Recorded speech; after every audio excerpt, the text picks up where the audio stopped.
I've been wanting to talk about this for a minute now. This is basically how I'll be recording my YouTube videos from now on due to storage space shortages in the US. Drop your thoughts in the comments. I'm gonna mostly focus this around the red flags that were exhibited in the pods. Drop your thoughts on this season. I'll try to respond. Yes, Stacey. I cannot believe we were in the pods the whole time.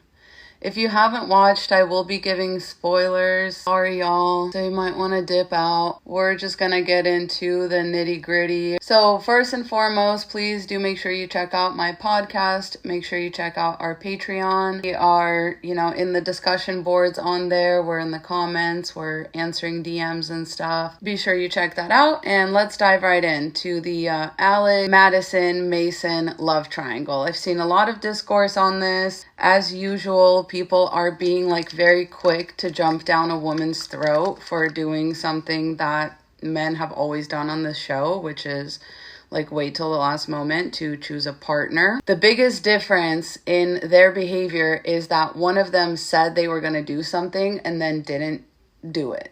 And the other person was being upfront the whole time that they're still dating two people. So I think that's the biggest difference. That's the thing that people are missing out on. The thing that people are not taking into consideration, because it's one thing to be dating two people until the end, but the point being that she wasn't telling one of the guys oh, I chose you and I'm committed to you, and then still talking to two people. That's the real problem. Now, Mason's red flags, if we're gonna break everything down where things went wrong, Mason's biggest red flags were the fact that, okay, I'm going to give you guys some of my top really niche ones. His favorite movie being Her, red flag. Favorite filmmaker being Chris Nolan.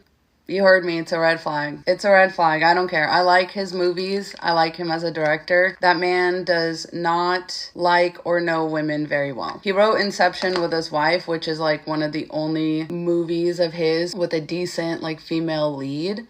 But yes, liking Chris Nolan, that being your favorite director, is kind of a red flag. If that is somebody's favorite filmmaker, just know that they are okay with a mostly white cast every time, mostly male cast every time. The male leads are the only ones actually written like people. Again, aside from Inception, which Chris Nolan wrote, I believe, with his wife.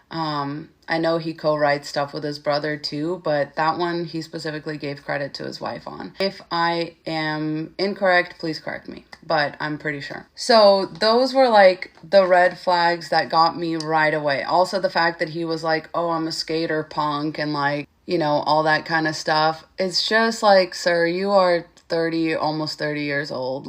You do not need to be describing yourself in such terms anymore. Then the other red flag of his to me was the fact that he asked all the women what they went as for Halloween or whatever, and that was one of his biggest questions.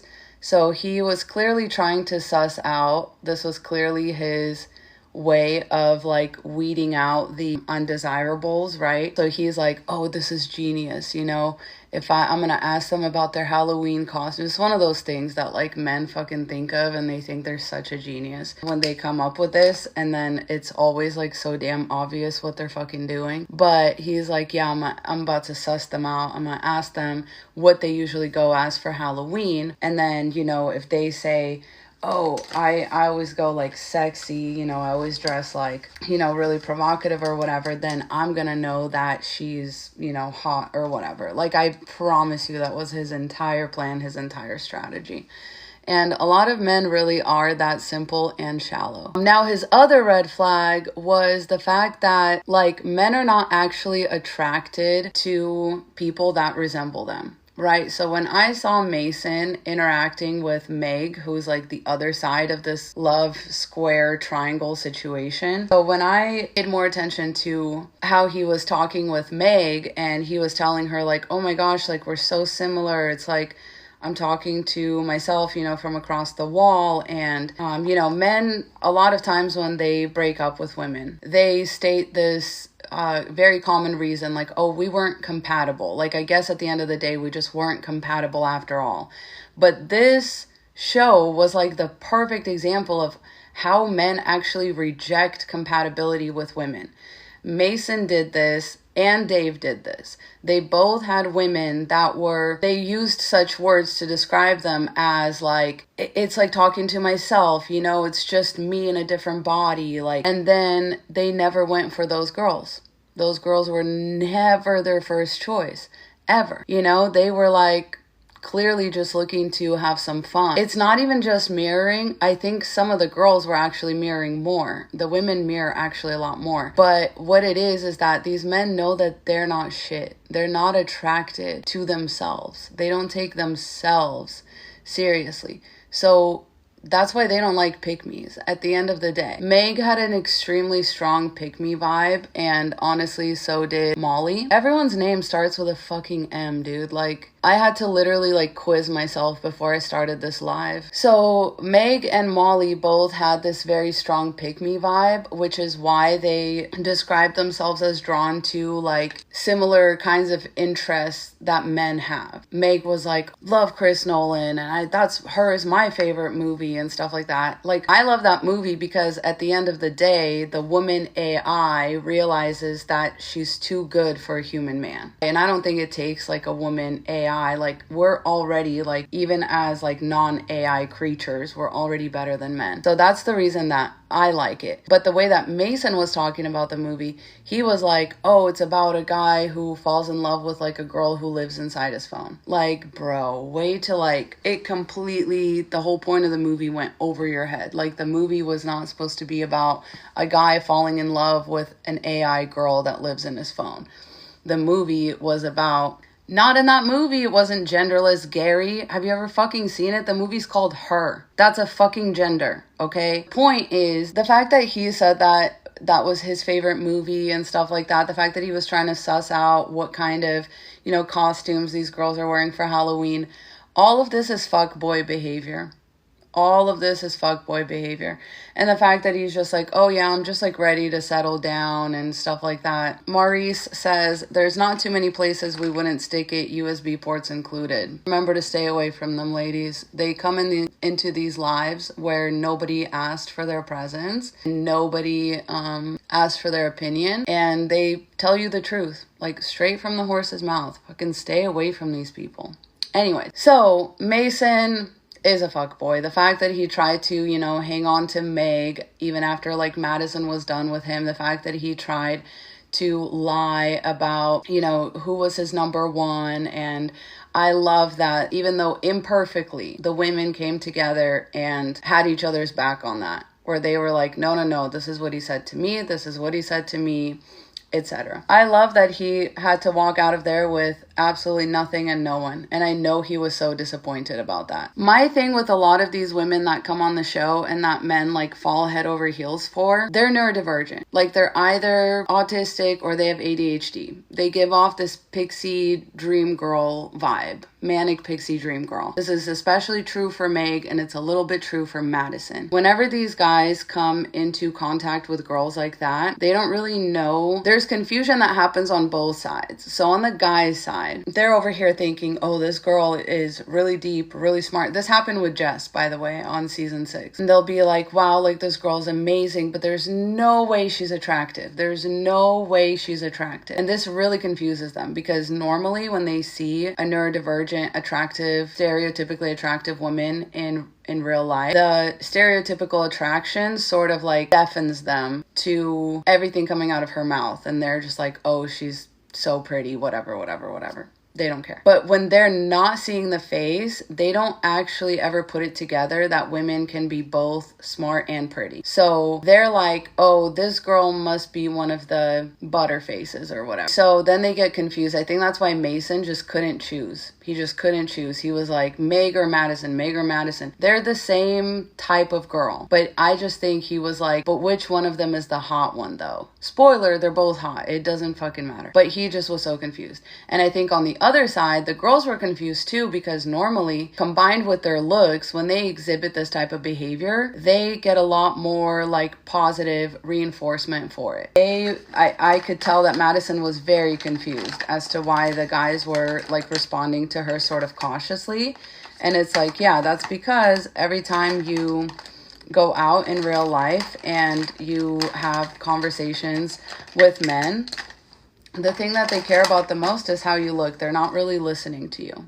So let me just finish up on this trio, because we got to get to the Alex stuff. So Mason is a fuckboy.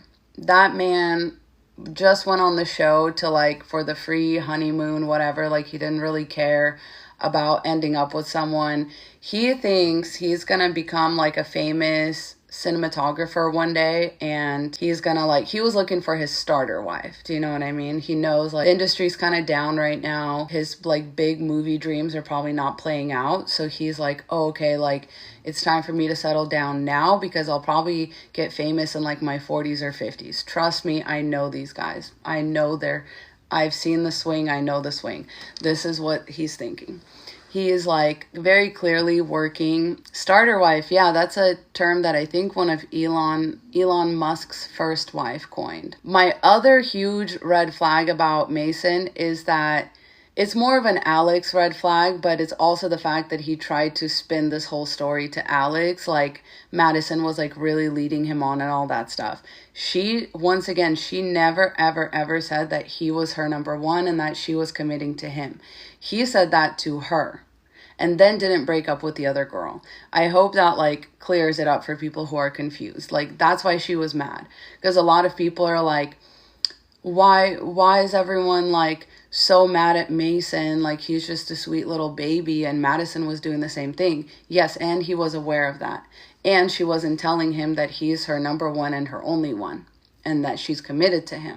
He was telling her that. So like that, for that reason, that's why she like eliminated him at the end of the day. So yeah, that was kind of Mason's, those are all of his red flags that I can remember right now. But yeah, just like all the over schmexualized conversations, jokes, etc. Like all of that is a red flag. Like he was just trying to suss out how hot the girls are and how good they're going to be in bed or whatever. Okay, moving on. We have Alex on the other side. Now, we already know that allegations have come out against Alex, and the allegations actually came out before the show was filmed or announced or whatever, the cast was announced. So these were not like women trying to gain like chase clout or whatever. Now, Alex gave me an extremely bad vibe right away, and I'll tell y'all why. The moment he said, I used to get bullied in high school, wrap it up. I don't know why, but people that talk about that,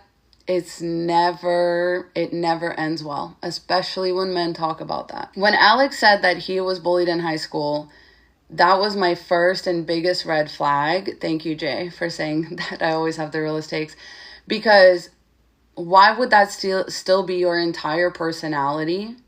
Exactly, when they lead with that.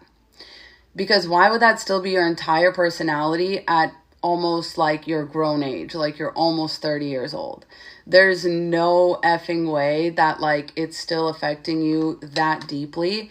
Not to mention, he clearly exaggerated it, because when people dug up the receipts on him, he was like partying in high school. He was not getting bullied. Like he was fine, right? And a lot of these guys, when they talk about being bullied in high school, you have to know that they're deeply, deeply, deeply insecure. And that's going to be your problem in the end. Because when they're bringing it up like that right out the gate, that's like their whole life story. That's their whole personality. They are going to torment you with their insecurities. I just can fucking promise you. Blueberry says they usually put the burden on you in the end, and that's exactly right.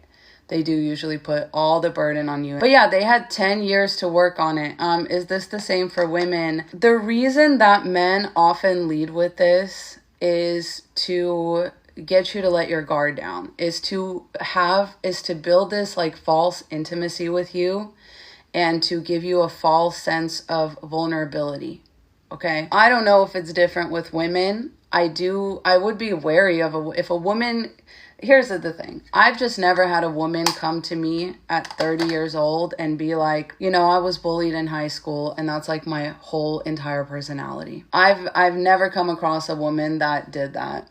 Never. So my thing is, it's probably not a thing for women because women don't really get a pass on that. You know what I mean? Like a lot of times when men even like pretend like they're being vulnerable, like everyone like stops and holds their breath and listens. And it's like, oh, so horrible. Like he was bullied and stuff like that. Women are bullied in high school all the time, even including by their best friends. You know what I mean? It's not, as a woman, it's not even going to be your ops that bully you the most. It's going to be your friends for some women.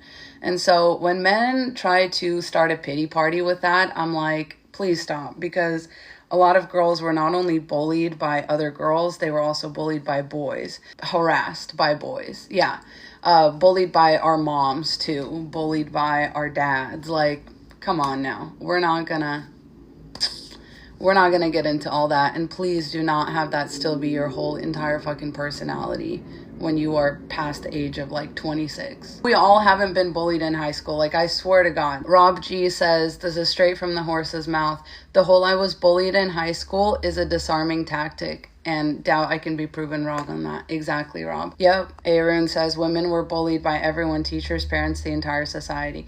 Yeah, so when I'm like, when it comes to men, I'm like, it probably wasn't that bad. And if it did happen, you should be over it by now. Sorry. Mental health is important. Absolutely. That's why he should have gone to therapy and dealt with that. Yeah. Divine Sparkle says they want empathy to manipulate. Exactly. That is exactly what it is. The allegations against him honestly do not surprise me at all. At all whatsoever. Okay? He gives that exact vibe.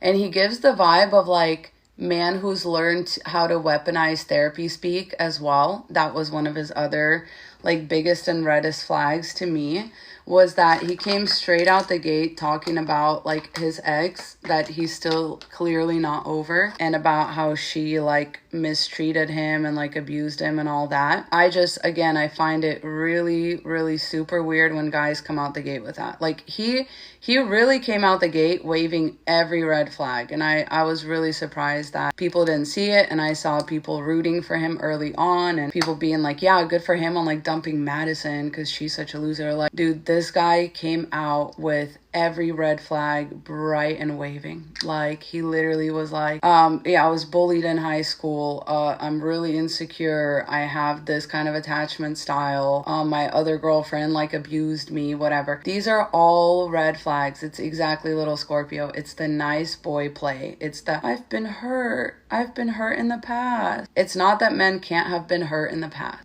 It's not that men don't go through shit. It's not that shit doesn't happen to men. It's just that women are not allowed to make it their whole personality and men are. That's my only problem. You know, it's the whole like, yeah, oh, I was just trying to do good and oh, like my ex was so bad to me. Like, then leave. Why did you stay with her? Then leave. You know, you should have vetted better. You should have chose better. Like, I want women to start treating it like that. Coco says if you are really hurt, you wouldn't lead with it. Exactly. If you were really hurt, like that would probably come up later. Rob G says, I'm a nice guy, only a bad person would hurt me. Yeah. And it's like, so he said he broke up with this girl like two years prior to that thing, you know? I don't know. That just wouldn't be the first thing coming out the gate for me. If I was hurt in a previous relationship, like, this would not be the first thing that I would say. It's just not. It's usually and typically a manipulation tactic. Anytime that there's, you know, oh, I was bullied in high school, oh, I was broken up with, oh, my ex-girlfriend this, my ex-girlfriend that. Women, once again, are just not supposed to come out and say things like this. Rachel Schwartz says he put her on the defensive, and this is exactly the part I was about to get. He put her in that position, which she later alludes to, where she's like, oh, he has basically pegged me as an avoidant attachment type. And he is like this anxious attachment type. So I have to give him my barely in or whatever to cuddle with. And, you know, basically I owe him this like reassurance that I'm not running away from this, that I'm not like just leaving, whatever. So yes, in the end, I was really appalled at the fact that Madison was still being such a pick-me for Alex. I think it was a little bit of like a sunk cost fallacy. Like, I've already invested all this time on the show. Like, it would really suck if this didn't work out. But honestly, ladies, Never ever play that game. Never ever play that zero-sum game. Yeah, this whole season was pick me women that I honestly had such high hopes for. But at the end of the day, it's like when you go on this type of show, like you are just hoping to be picked. It's unfortunate. She turned out to be a total pick me, unfortunately. And she was really upset that Alex didn't choose her when in reality she dodged a huge bullet because this man has been accused of buying alcohol for teenagers and then asking them for like nudes in return.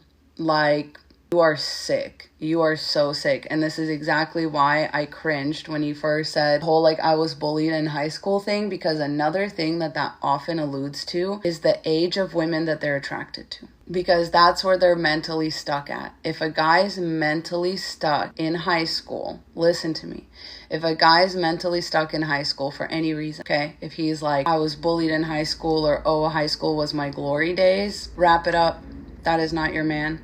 That is a man who's going to cheat on you with an 18-year-old when you have your first baby with him. So I was really disappointed that she was like so upset that he didn't pick her, because girl, that is a bullet you dodged. Especially when he came out swinging about the whole Mason thing and was like, yeah, no, I see his side of it. And like, I'm just really disappointed. Like, I just don't see us moving forward. That's him telling you how he feels about bro code. So that's him telling you that he's always going to take a man's side and he doesn't care like how many times you explain it to him. He's just gonna do that thing where he's like, oh no, I see both sides, so it's just hard for me. He was definitely more worried about the tension between him and Mason, honestly, was like kind of like chef's kiss the whole time. Like, one of them didn't know, and like Alex was like hugging Mason like, good luck bro on this date. Like, there's a little something. And I mean, it's bro code, yes, but there's also like, he might be more attracted to Mason than he is to Madison. Again, like mentally, maybe not even physically, but like mentally and emotionally, he connected with Mason a lot more than he did with Madison. Like, Madison's feelings to him at the end of the day didn't really matter. And he was really good at like weaponizing her feelings against her too. Yeah, I just don't like how he got out ahead of Madison and said like, yeah, you know, this is what like my ex-girlfriend used to do, and these are the cycles that we would fall into. These are like, just basically, like somebody said, putting her on the defensive and making her feel like she has to defend herself and making her feel like she has to beat the allegations, you know, of how he views all women. Does that make sense? So yeah. And I also, somebody mentioned earlier, I can't scroll quite that far back, but somebody said earlier too that he accused her, like, he was like, oh, I don't know if your avoidant attachment style is going to work for me. But then he was exhibiting his own avoidant attachment as well. So he's either lying about being anxious attachment, or he just wasn't that into her. All right, Ben and Sarah. So somebody says, I still feel so bad for Madison. She put her whole soul into it to be criticized and blamed. She did not give me like the best vibes. Like, I don't really care for her, but I think she definitely was done dirty in that show. Like, I think in the end, bro code won. All right, let's talk about these two. This is a classic thing that happens. This happens all the time. So this is a blue bracelet woman that is going to end up with a conservative man. She's going to be posting things about canceling out her husband's vote eventually. Anyone that said like, oh, good for her for like standing up to him and good for her for like saying something, not good for her, because that just absolves her of her white woman guilt. This is very important for y'all to understand. Like, she does not actually care about her beliefs or values, because when you're talking about joining your life with somebody else, those are the things that matter. Okay, and to her, they obviously don't matter that much, because she took the very bare minimum concession from him. Not a compromise, not a, you know, full like understanding of the issues. She took a bare minimum concession. And she was going to be fine with that. If they break up, it's not going to be for the reasons that like he couldn't get on board with her beliefs. She's already made that clear that that doesn't matter to her. And the whole thing about like, oh, well, my sister, I was like, did I miss something when she was talking about, you know, oh, I always say this, you know, about my sister just to make sure like people know, like, I was like, did I miss something? Like, is your sister, like, I don't know, like somebody you have to take care of on a daily basis? Like, is there something like really like monumental about that? No, her sister's just homosexual. Like, her sister's just not straight. Now, like, why were you making such a big deal out of it? It's the fact of that for me. And I understand they're from the Midwest or whatever, Minnesota. So, I don't know, maybe that's why. Maybe I'm just very ignorant. I've lived in Washington State the whole time I've been in the U.S., so I guess I don't know. Maybe it's a huge deal in other communities, but if those are your beliefs, like, you should not only lead with that, but you should also be willing to stand on that. Like, what do you mean? You mean there wasn't a single, like, Democrat or, like, liberal man in the whole group? I mean, if that's the case, then that's not the dating pool for you. Why would you walk out of there with somebody? That's my only question for Sarah, is like, if these things are important to you, why would you ever even think about tying your life forever to somebody who has a very different, very opposing views? How are you going to raise your children? What are your children going to think? And this is where these women always fuck up. And not fuck up. I think it's like a very deliberate kind of fucking up that they do. But they'll be like, oh yeah, you know, I told him this and I told him that, and like I stood up for what I believe in, and he was like, okay. Do you know why men do that? Because they don't actually have to do anything about it. They know that they don't actually have to do anything about it, especially after they get you pregnant. They know that they can just come out of the woodwork once you're pregnant and be like, yeah, this is how it really is, and this is what I really believe, and you're never going to change my mind about it. So do not fall down the whole like, oh, he's a moderate, or like, oh, he's willing to like look into these issues for me. If somebody, again, at their grown age has not already looked into these issues and was able to, like, BLM in wake of the George Floyd murder was something that every single person heard about. Something that every single person at first took the right side on. I actually don't know anyone, even my most hardened, you know, conservative, lingering Facebook connections at that time were like, no, this is wrong. This is murder in the streets and this is wrong. Everybody took a side on that. Everybody knew about that. Everybody heard about that. You'll never convince me that this man somehow avoided the months of coverage that the story got and the months of protests that were covered on the news also. You'll never convince me of that. And you'll never convince me that he didn't actually eventually take the other side because George Floyd was black and because he felt like the BLM movement and all that got way too out of hand. That's who she said that she was going to be okay with to marry. Like, and my thing is, my only hope is that I did kind of see in the preview that her parents are extremely like they're very liberal or whatever. Like, they're very not conservative, and they're like, religion. They're like, what the fuck? I did like that. So that's like my only hope for her. But yeah, the moment that she was still entertaining him, I was like, girl, you lost me. You lost me, because what does that do? What does that do for you? Ali says, I'm glad you're bringing this up, because as a black woman in the U.S., this is why we don't trust white women. Exactly. Because so many of them are married to men that don't care about human rights. And so therefore, what do you care about? Like, what do you actually care about? You know what I mean? And it feels like Sarah is just one of those women that like really just kind of took that whole liberal thing and like ran with it. And like, it makes her like a quirky, interesting girl in the Midwest. But the fact that she was like, I think that's stupid, and I think it's dumb that you don't have like these values. When we're talking about like, I believe in human rights and I don't care about human rights for anyone other than white men, we're on different pages. Like, we cannot be married. We cannot have kids together. It's literally that simple. I don't really remember. Let me see if I wrote down any other red flags for him. He was extraordinarily boring to me. Like, yeah, I think it's definitely telling that she kept breaking out in hives and stuff, talking to him. I think, you know, you should listen to your body as a woman. Like, oh, feral girl, surely she did carry on speaking to him after she broke out in hives. For real. And I think that it's gonna be hard for her to like unpick him, because I do think that he So somebody asked, do you think he genuinely likes/loves her? I think he thinks she's very attractive. I think she's his type. I think he is the only man that was attracted to his match upon reveal. And I'll get into that. But I think he is actually the only man that is like physically attracted to the woman that he proposed to. So I do think that that's only going to further complicate things, because I think he's going to treat her well. I think he's going to probably try to posture even more now that he knows she's attractive. He's probably going to try to posture even more like he's willing to compromise and all that.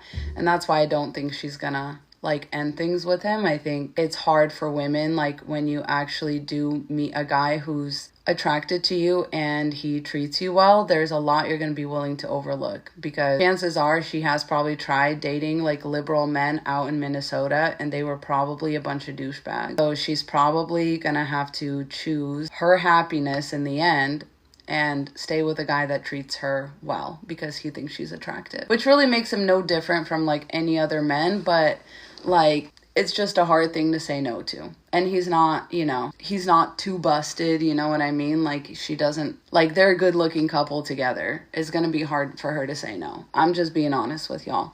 And this is why like people don't trust white women, because for white women, a lot of things are just aesthetics. Like there's not a lot of morality or morals involved. It really, when it comes down to it, it's like we look good together. He treats me nice. He's nice to me. I don't care how he feels about other women. He's nice to me. And, my parents are probably going to like him. My friends are probably going to like him. I'm ready to settle down and start having kids. Like, that's what it comes down to. That's the calculation. Yeah, he'll treat her well until his true colors show.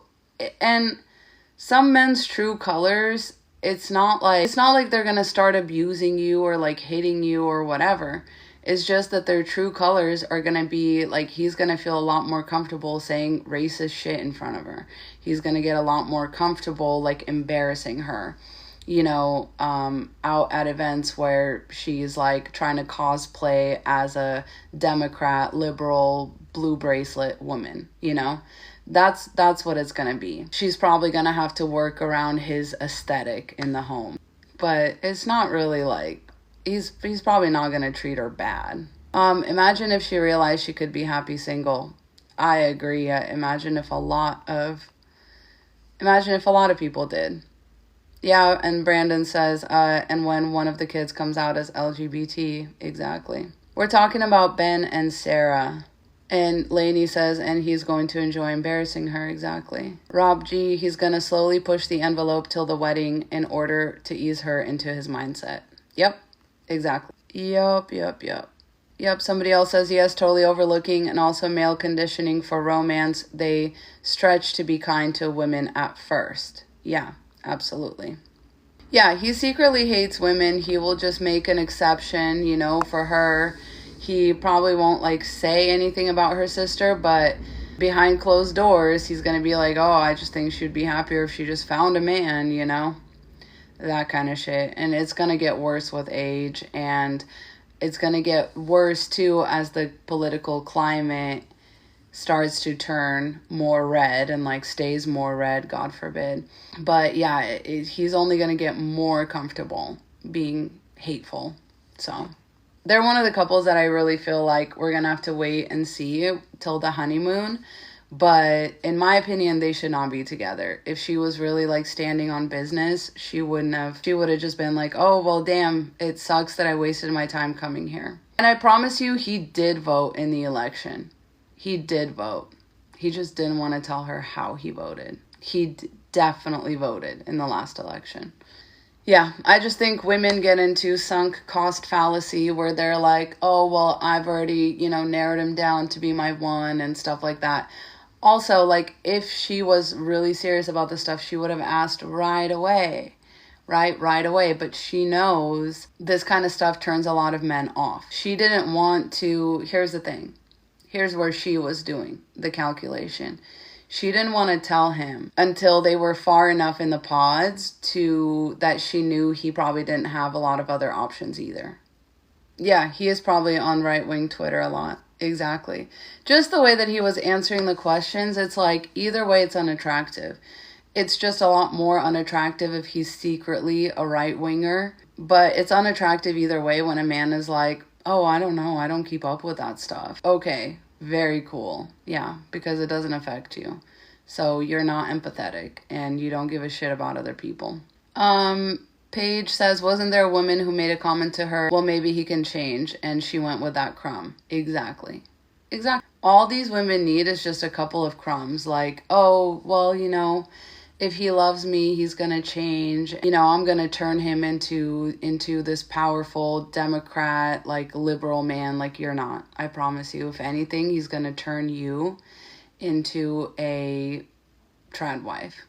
I promise. I've seen this happen so many fucking times. So many times. Where women get with these guys that they don't, you know, agree with, that they have completely different, you know, political views with, and they think that love is going to fix it. And it's like, yeah, Maddie, it is frustrating. It's very, very frustrating. Michelle says, actually a trad wife that also pays half the bills and works. Exactly. I'm here for it. Trad wife the shit out of me.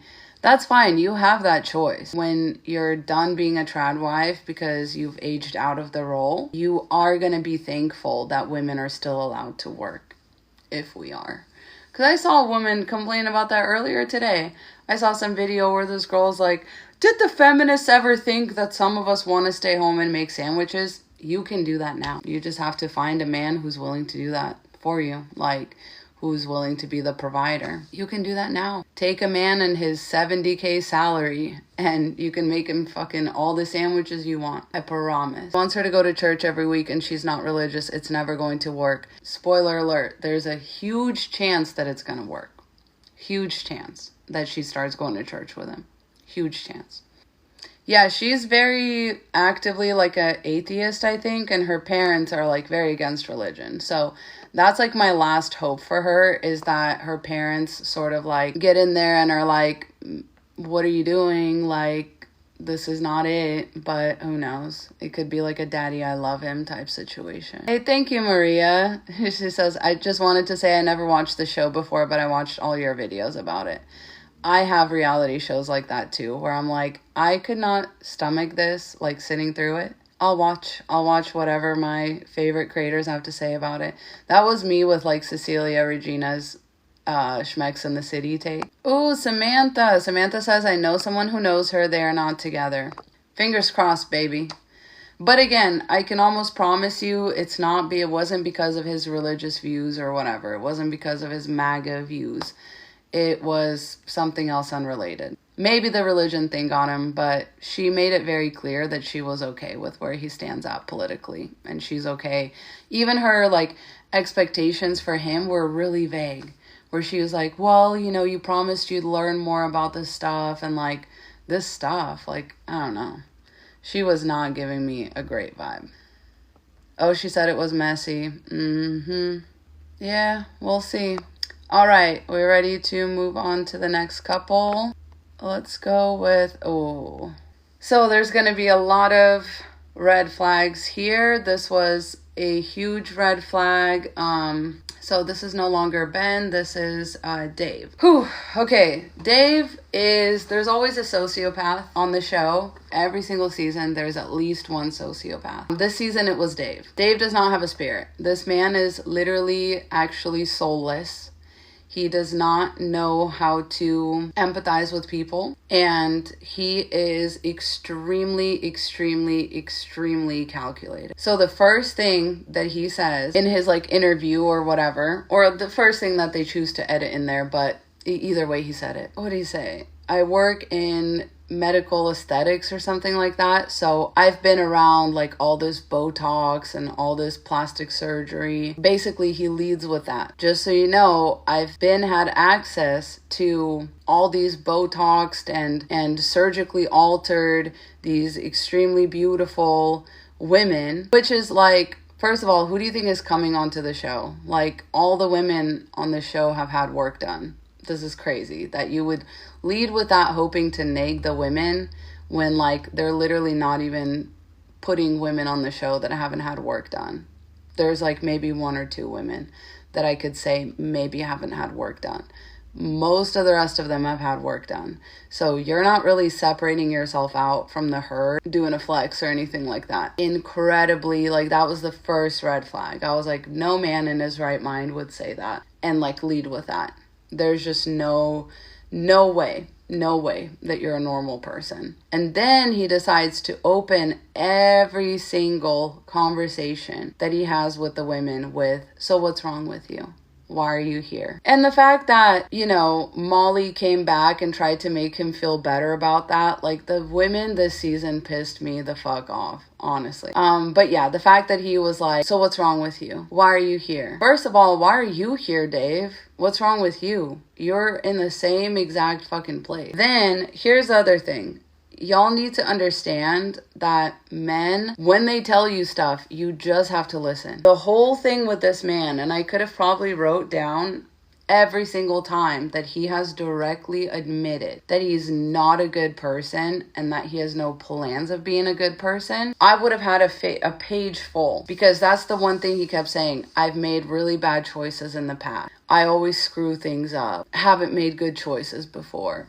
I've cheated before. When people, thank you, Jumpsuit Nation, when people tell you who they are, believe them the first time. He did tell them every single time. You know, it's just that women have been conditioned by a lot of media. This is one of those things where, like, I really can't fault the women either, because the things he was saying are the same things that every man says in every, like, Hollywood film, right? Where they're like, oh, I'm just a bad man. I make really bad choices. And, you know, it's always oh, I can fix him. Or like, oh, but it's going to be different with me. It's not. It's not ever going to be different with you. It's always going to be the same with you. Always going to be the same. Yeah, but a lot of women, when men tell them this kind of disturbing shit, they'll just be like, oh, yeah, but he's being so vulnerable. Oh, but he's telling me the truth. And it's like, no.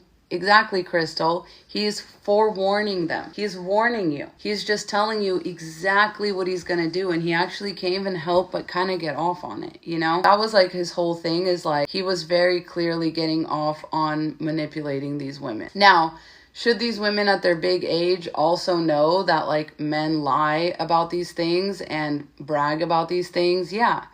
But I'm just telling you, a lot of media presents flawed, like, evil men as redeemable and as you should give them a chance, otherwise you're kind of missing out. Coco, you fucking nailed it. He will probably ruin her life and gamble her money. This is Narcissist 101. Narcissist 101. And, you know, the way that he was like choosing between her and Molly, like, oh, well, one's a teacher. He's like, oh, that's so nerdy. It's so nerdy that you're a teacher. Like, that's actually not nerdy. Do you know how much of an alpha you have to be a fucking teacher? Especially as a woman. It's fucking crazy. You're not nerdy. You're a badass.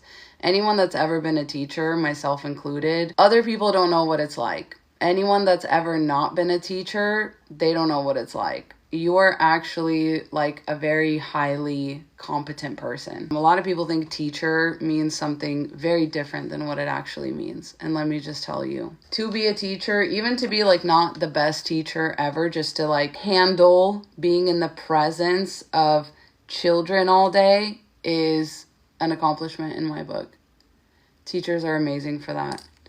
Other people's children all day, no guarantee of what's gonna happen. Like, I have had to stay at work for a full day with vomit in my hair. Not my own. Not my own, mind you. Somebody else's child's vomit. So, yeah. Teachers are God's strongest soldiers, which is probably why she thinks she can fix him. Yeah, it's draining and rewarding at the same time. I always say I'll never work that hard again in my life. Like, even if I had to work on a fucking oil rig, being surrounded, like, on all sides by, like, 30 children is a trip. Is a trip. Anyway, all that to say, the way he was nagging Lauren for being a teacher and being like, oh, that's so nerdy. I don't know.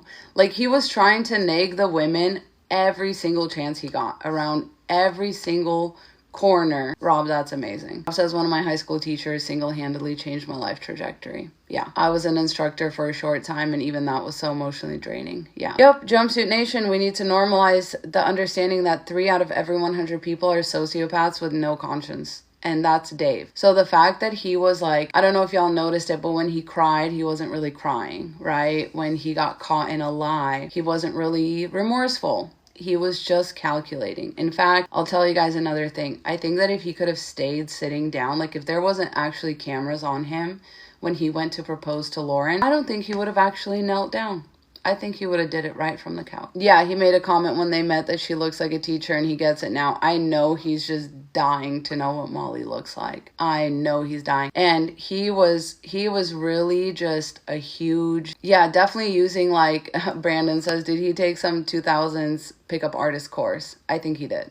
I think that's exactly what he did. And I think that's exactly the tactics that he's trying to use. Yeah, Black Peppa, honestly, this season has been a lot better. I also kind of swore off of it, but I was like, all right, let me give it a shot. I don't know. The production value's definitely gone up. The production has definitely been put a lot more thought into, and it's almost like some things seem a little scripted, but I don't know. I thought it was definitely at least a little bit more interesting. Like somebody definitely had a producer mindset with it. I don't like that we only got pods this whole time. Like, we should be in the honeymoons already, but whatever. That's why I wasn't even gonna make commentary about it, because we're still stuck in the pods. But no, that's not a coffee thermos. This is my workout water bottle. Got it at Costco. Shop at Costco. Yeah, and Black Peppa, I would just skip the pods, honestly. Like, if you're at this point, you know. Yeah, this season has definitely been more interesting. Miss Katari says he's monotone. Reminds me of that calculating Rolex guy. Exactly. Leo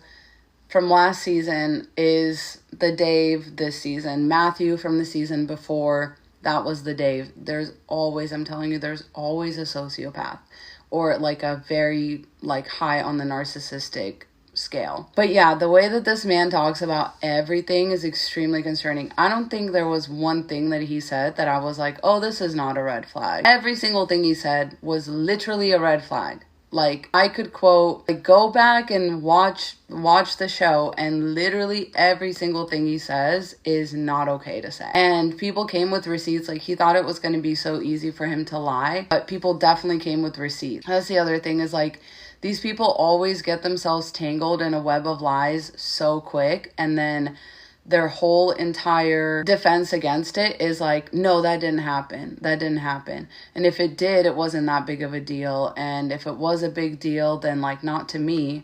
You know, the whole narcissist prayer or whatever. And yeah, I definitely think he will find a last minute excuse to slip out of commitment.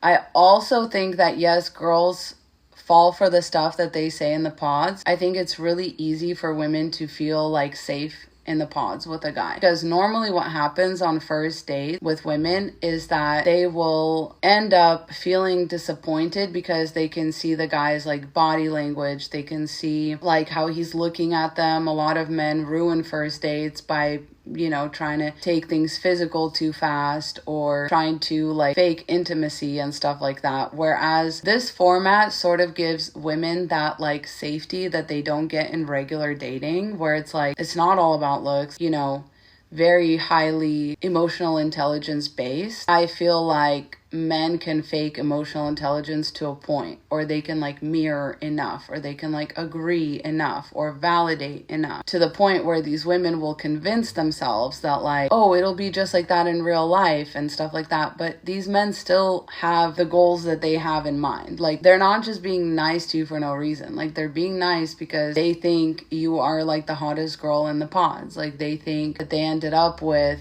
someone attractive, or they think that they ended up with someone who's going to validate them. It's not that easy. It's not that simple. But yes, women, when they're not faced with like the imminent like presence of a man who, they oftentimes, like I said, they over-schmexualize things on dates. They're just not that interesting on dates when you can see them face to face, to be honest. And so they get this like fake environment where they can imagine any guy, and the guy seems and sounds emotionally intelligent. I also noticed that like these people are almost forced, you know, to like journal and write notes and stuff like that when they go on dates, which is like takes that dating experience up and out of hell, right? So like normally the bar is in hell.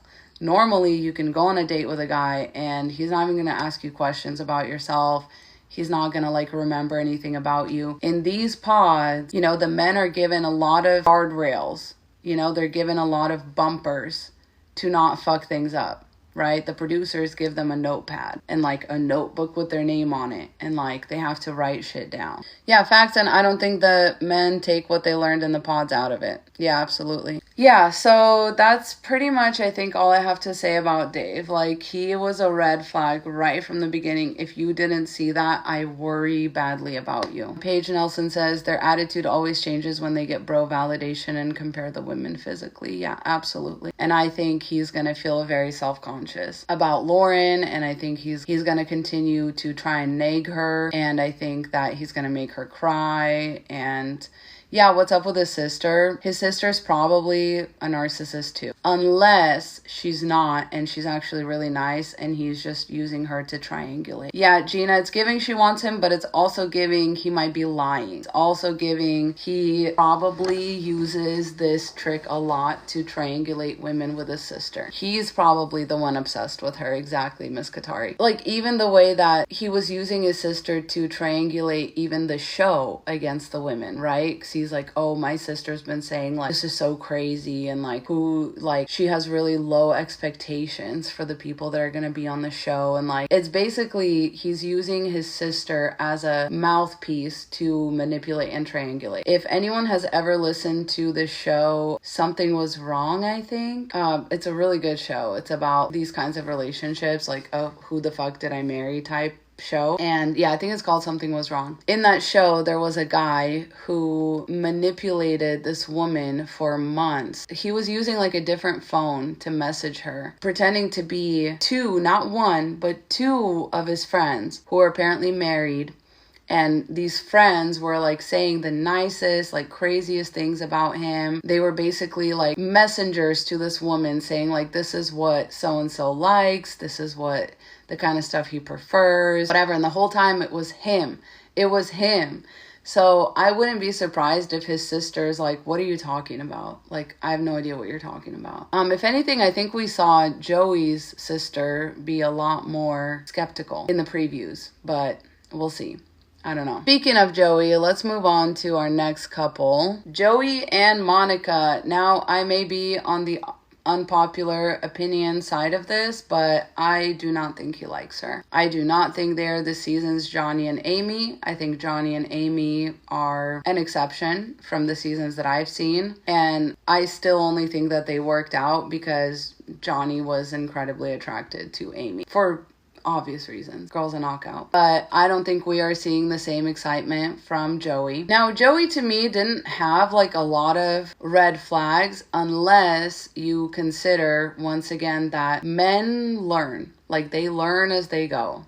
They listen to us. You know, the reason there's always troll men in my lives is because they listen to us. They want to know what we're thinking so that they can like work their way around it. Okay, so this man came in there talking about his sisters, you know, because they know how women like men with sisters. So this man came in there and was like talking all this big game about his sisters and how much he loves them and how he talks to them every single day and like talks to his mom and all this stuff, which could be a green flag, could be a red flag, because you don't know his sisters, you don't know his mom. He might seem nice, but his family might be crazy, especially families that have a lot of shared trauma, which is what I worry that his family is. It could also be the kind of thing where he's basically everybody's surrogate husband in the family. Like, I don't know if his dad is still around, I can't remember, but you know, it just seems like, dang dude, you're kind of busy, aren't you though? If you're like making the time to like talk to your, you know, sisters and mom and stuff every day, like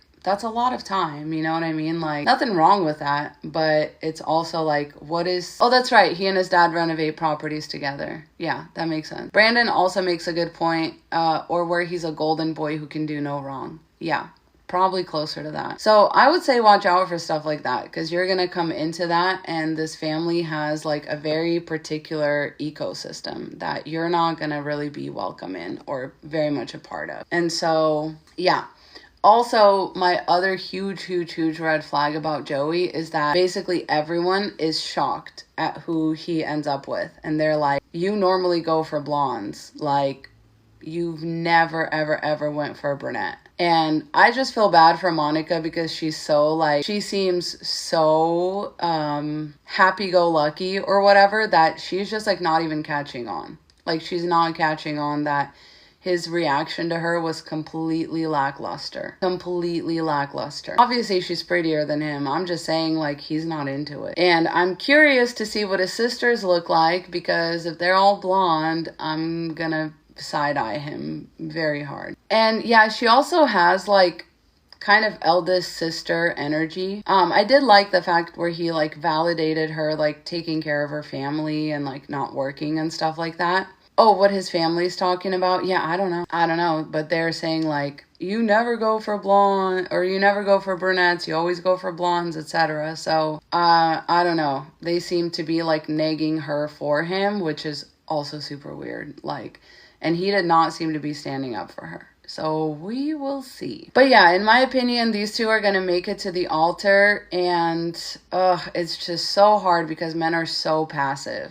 But I still think he probably might say no. Probably might still say no. But I don't know if they make it to the altar. I just don't know. Men are unpredictable in that way because they can be endlessly passive, you know? And like when they turn lukewarm, a lot of women don't notice that. That concerns me a lot because I think Monica is going to be one of those women. Like she's not going to notice when he, like so many women are used to being treated like shit by men that when they're just being treated mediocre, they don't notice or they think that that's like a good thing. So yeah, I don't know. Let me see if I have any more notes, but I just don't think he is that into her. Like Monica, baby, he's just not that into you. We didn't really get to see too much of them because they got engaged so quickly. And I think that, yeah, the mediocre is an improvement. He came off fruity, says Care Bear.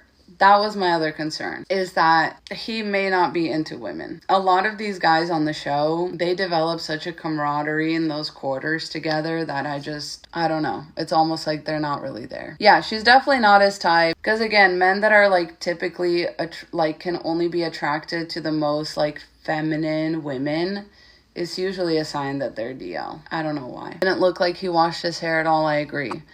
And it seems like he's like making his hair his entire personality. Passive reminds me of the guys who aren't physically attracted and whine about it to everyone but her. Exactly. Yeah, we like I said, we didn't really see much of them. I was really hoping for their sake that the reveal would go much better than it did. And once I saw the reveal, I was like, it's over. These two do not belong together. Even if they get married, it'll be a very passive, like, only because he didn't have the balls to like end it beforehand. All right, since we didn't see much of them, let's move on to the next. Oh gosh. All right, let's. Twizzle says some guys are not bad looking, but they're also not good looking. He's one of them. Yeah, for sure. All right. Just a quick midstream reminder that if you don't listen to our podcast yet, please do. And if you want a really engaged and really active community to belong to, we are on our Patreon. It's free to join. All right, let's get into Devin and Vanessa. Devin is a huge red flag. The red jacket matches the color of the flag. Like, huge, huge, huge red flag. And I just want to say, too, that when it comes to, like, these younger men and dating younger men when you're in your 30s, like mid-30s or whatever, you have to remember that these men have time to waste. So I'm just going to start with that. My first big red flag about Devin, and I bet some of y'all can guess what it is, was when he told Brittany they need to have a one-on-one game of basketball. After she told him that she was a Division One player and coach. That shit made my brain short circuit. I absolutely was dumbfounded. Like, what do you mean this woman just told you she was a Division I player and a Division I coach, and you played in high school, and now you coach high school basketball, which there's nothing wrong with that. What's wrong with the rest of it is that you said, we need to go 1-for-1. We need to go toe-to-toe she's a point guard. I literally lost my ability to speak. I was like, this man is a red flag. Like I'm getting like really good at spotting them super early and like not giving them a pass. And there is always a red flag early on that if you don't wave it away, you're gonna see how it gets worse, right? So this man had endless red flags, right? So Miss Qatari is pointing out like the pity me thing. K Money says like I'm stuck on the ibuprofen tears twice. It was like rehearsed. Let's get into it. So firstly, this man I do think he was kind of using his age as like a little bit of a manipulation, right? He was sort of touting it. I don't know. For some reason, like, it's like there are women your age on the show. I don't know. And like the fact that he specifically went for older women was screaming to me like, I want a mommy. I want somebody who's good at life so I don't have to be good at life. And I want somebody who is probably looking to have kids right away so I can just pump a couple of babies into her. And then she's stuck with me and she has to take care of me and the babies. And I'm just gonna be my happy-go-lucky little self coaching basketball in high school. Don't shoot the messenger. This is just what it comes off at. Arun, good job. Men always have a vulnerable prey in mind. So they're always thinking of it like, what can I get out of this? What is the benefit here to me? Right? So he probably talked to a couple of the 26-year-old girls and women, a couple of the 26-year-old younger women. And he was like, no, I'm not about that. He was probably like, oh, these women are looking to be taken care of. You know, these are the younger women that still have like, you know, this market value of you're not over 30. He was 28. He specifically ended up, you know, the two women that he was choosing between were like 32 and 34 or something like that. So yeah, it's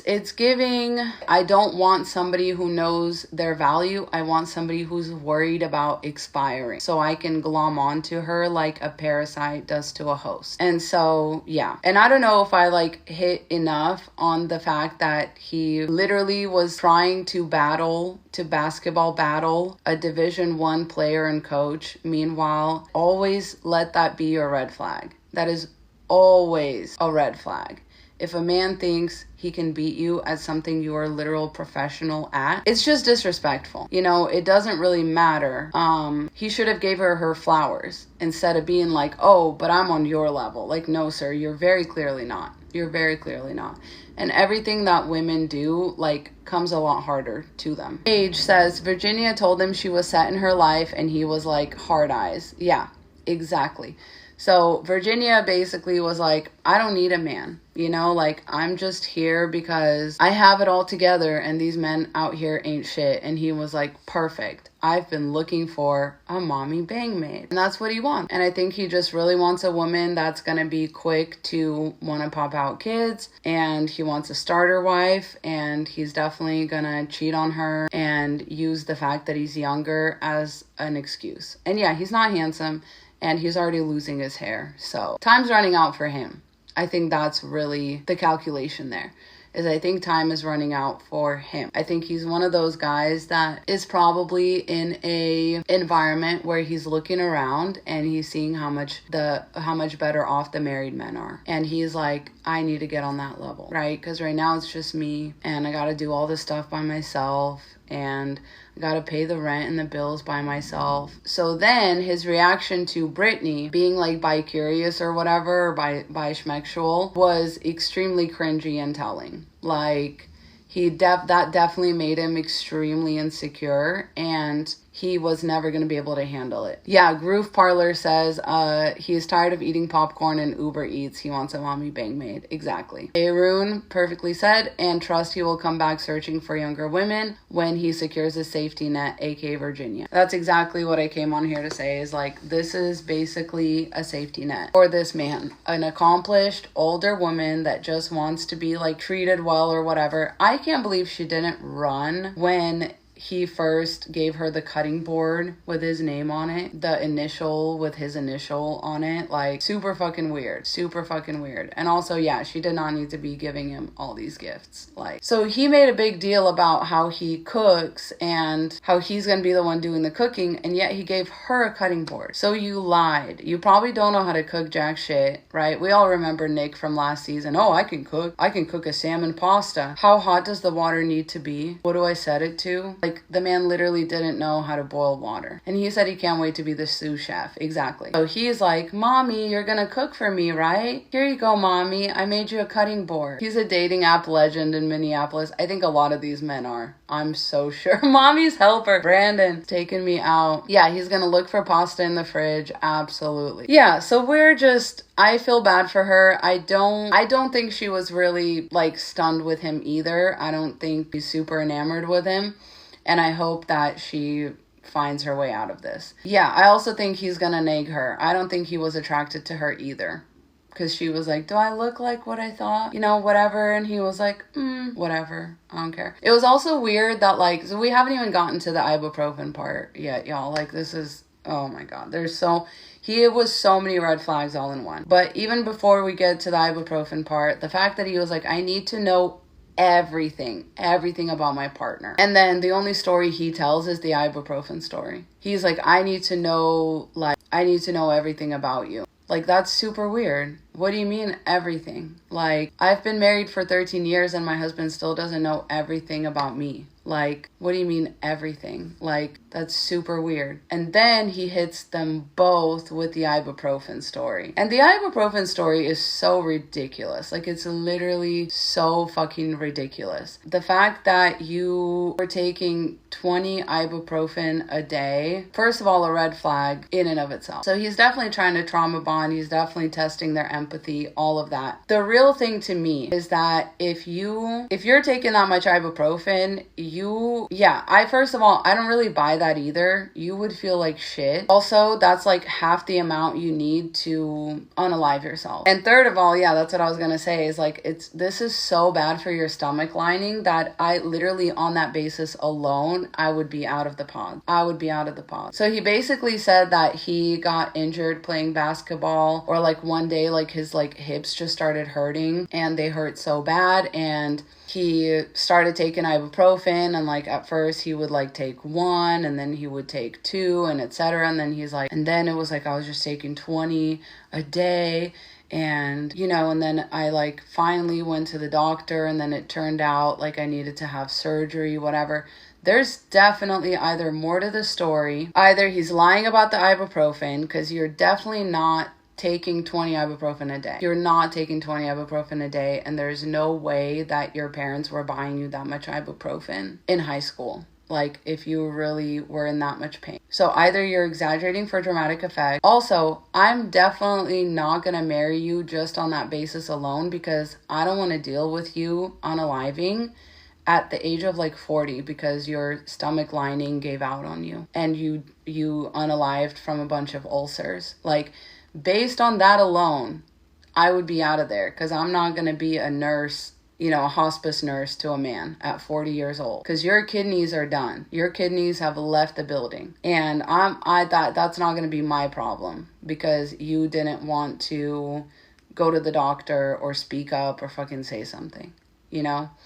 I definitely think he thought he would get sympathy and failed. The fact that he's telling both of them the story, prefacing it with, oh, I don't tell anybody this, like, da-da-da. Why would you tell it on, like, national television then? Like, why would you say it on Netflix for everybody to see? And also, yeah, again, this is always the story with men. They're always like, oh, I've never told anybody this. And then it's like the stupidest fucking most self-inflicted story you've ever heard in your life. You're like, why would you even tell me that? Was that supposed to make you look good? Was that supposed to make me feel good about you? And also, yeah, if you never tell anyone, why are you telling me like day 2 of us knowing each other? And you're telling me, but you never tell anyone anything. Like, fuck off. You're lying. You're lying. Yeah, Miss Qatari, they love free therapy. Exactly. Like, you cannot convince me that you're not telling anyone, but you told everybody. And we don't know who else he was talking to in the pods too. And to all the people that have speculated he may have other addiction issues, I'm speculating that right along with you for legal reasons. Obviously, like, don't know, but I'm speculating that. Yeah, half of these men are just in there for the free therapist appointment. Half of these men, I think, are there to test out their like cold approach. And yeah, I mean, Brandon, the women do talk to each other, but also the women are like in their pick me mode. Like week 2. You know, the power dynamics really switch between men and women on the show about halfway through the pods. Because at first, it's like the women are in charge. The women are picking, whatever. But once the women narrow it down, the dynamics really flip. And so a lot of these men are really just in there, just testing out their cold approach and seeing how many women they can get with that. Aaron, I love that point that men always say women are too emotional, then try to exploit our sympathy. Like, I don't care, go tell your bro. Exactly. If you don't want women to be emotional, then don't expect us to be emotional with you. All right, someone said it's almost Christmas, and they are right. The thing that I'm saying about the cold approach is like, I just really think a lot of these men are on the show to like test their desirability. Like, they're on there to hone their manipulation tactics and just see how they would fare among a bunch of beautiful women. Men go on this show because they have nothing to lose. Hey, Monty. Yeah, they really go on there. I mean, Jimmy's doing like ads now, you know what I mean? Like it's hard for men to lose. They have nothing to lose. Nothing to lose. They have all these, you know, first dates, and yeah, they basically just get to test out like what women respond best to, especially behind clothes, like especially when they can't see you, you know? They're going to use that stuff on dating apps now. Oh, Rachel says they go on the show because they have nothing to offer in real life. Yeah, I think that's true for like all of them. All right, let's move on to our next couple. Our Christmas couple. Now, there's been a lot of controversy around this whole situation because some people are like, it wouldn't matter if he was handsome, or like she's lying or whatever. I think it's very weird what he did. And I think he definitely lied about not knowing her. I clocked it right when he was like, what's your username on Instagram again? And then she told him and he was like, oh yeah, I definitely don't follow you. I would remember. I have this weird photographic memory for usernames. Weird. No, that's not it. Also, like a man that's that social, that's that active on like his socials, I don't know, to the point where he's like, oh, I would know your username if I saw it. Like, no, I don't like it. I don't like it. And even if he didn't really do that, even if he didn't really, you know, go and stalk her Instagram, like somehow found out she was going to be on the show, I just still think that question was weird. I just can't fathom any other reason why he would ask her that. Like, nobody else was talking about stuff like that. Like, she should have really clocked that as a red flag. And I'm glad that she called him out because he was definitely uncomfortable getting called out. He definitely seemed like he was caught in a lie. And he definitely seemed like he was trying to use just the right words. You know, I do not follow you on Instagram. Like, he never denied the fact that he like did or didn't follow her. Like, I don't know. Ariel says a true humiliation ritual of a show. Exactly. For the women, mind you. For the women. I really don't think the men are ever humiliated by anything that they do. I don't think any of them have ever been humiliated on the show. Do you think she will dump him though? I don't know. I hope so. I didn't see them in the previews. Did anybody else? Oh, it's a great point, Aaron, that shame and humiliation have been created for controlling women. Absolutely. All right. Why are you not saying anything about the increased misogynistic behavior of these men? Girl, like, I've always said that. It's always been a theme. Misogyny is always a theme on this show. I don't know why you think it's so different this season than it has been in the past. Like, it's always been like that. I understand you seem very passionate about this. I'm literally talking about the misogynistic behavior right now. Like, right now. The fact that men think it's going to be so easy to lie to women. And the reason you're feeling like it's so much more than before is because this was filmed in the Midwest. All right? This was filmed in Minnesota. So you're not seeing the same crowd as you have before, like from Seattle or from DC or, you know, whatever. It's just a more conservative area. Like, that's what it is. The Texas season. Oh my God. So how do I feel about this season? I feel like it's very boring, very white. Like, I don't know. I feel like the production is better, but I feel like the people are worse. Like, I would love to see this level of production with a more diverse cast. because I think we really were missing that like last season and the season before, and we got really bad production with like a good cast. And now we have like a really bad cast with like really good production. Kind of where I stand on it. All of these shows are based around misogyny. All of these shows are rooted in misogyny. This is why I use reality television as a case study for misogyny. That's why, like, y'all understand, this is why I joke with you about I don't read books, I just watch reality TV, is the same thing. You don't need, like, misogyny is so clear on reality TV that do you know what I mean? Like, that is part of it. That is part of it. Because all of these shows are about things that, like, matter to women. The guys really are on the show just to see what they can get out of it. The women are on the show putting everything on the line. That's how it ends up every time. The men never lose, okay?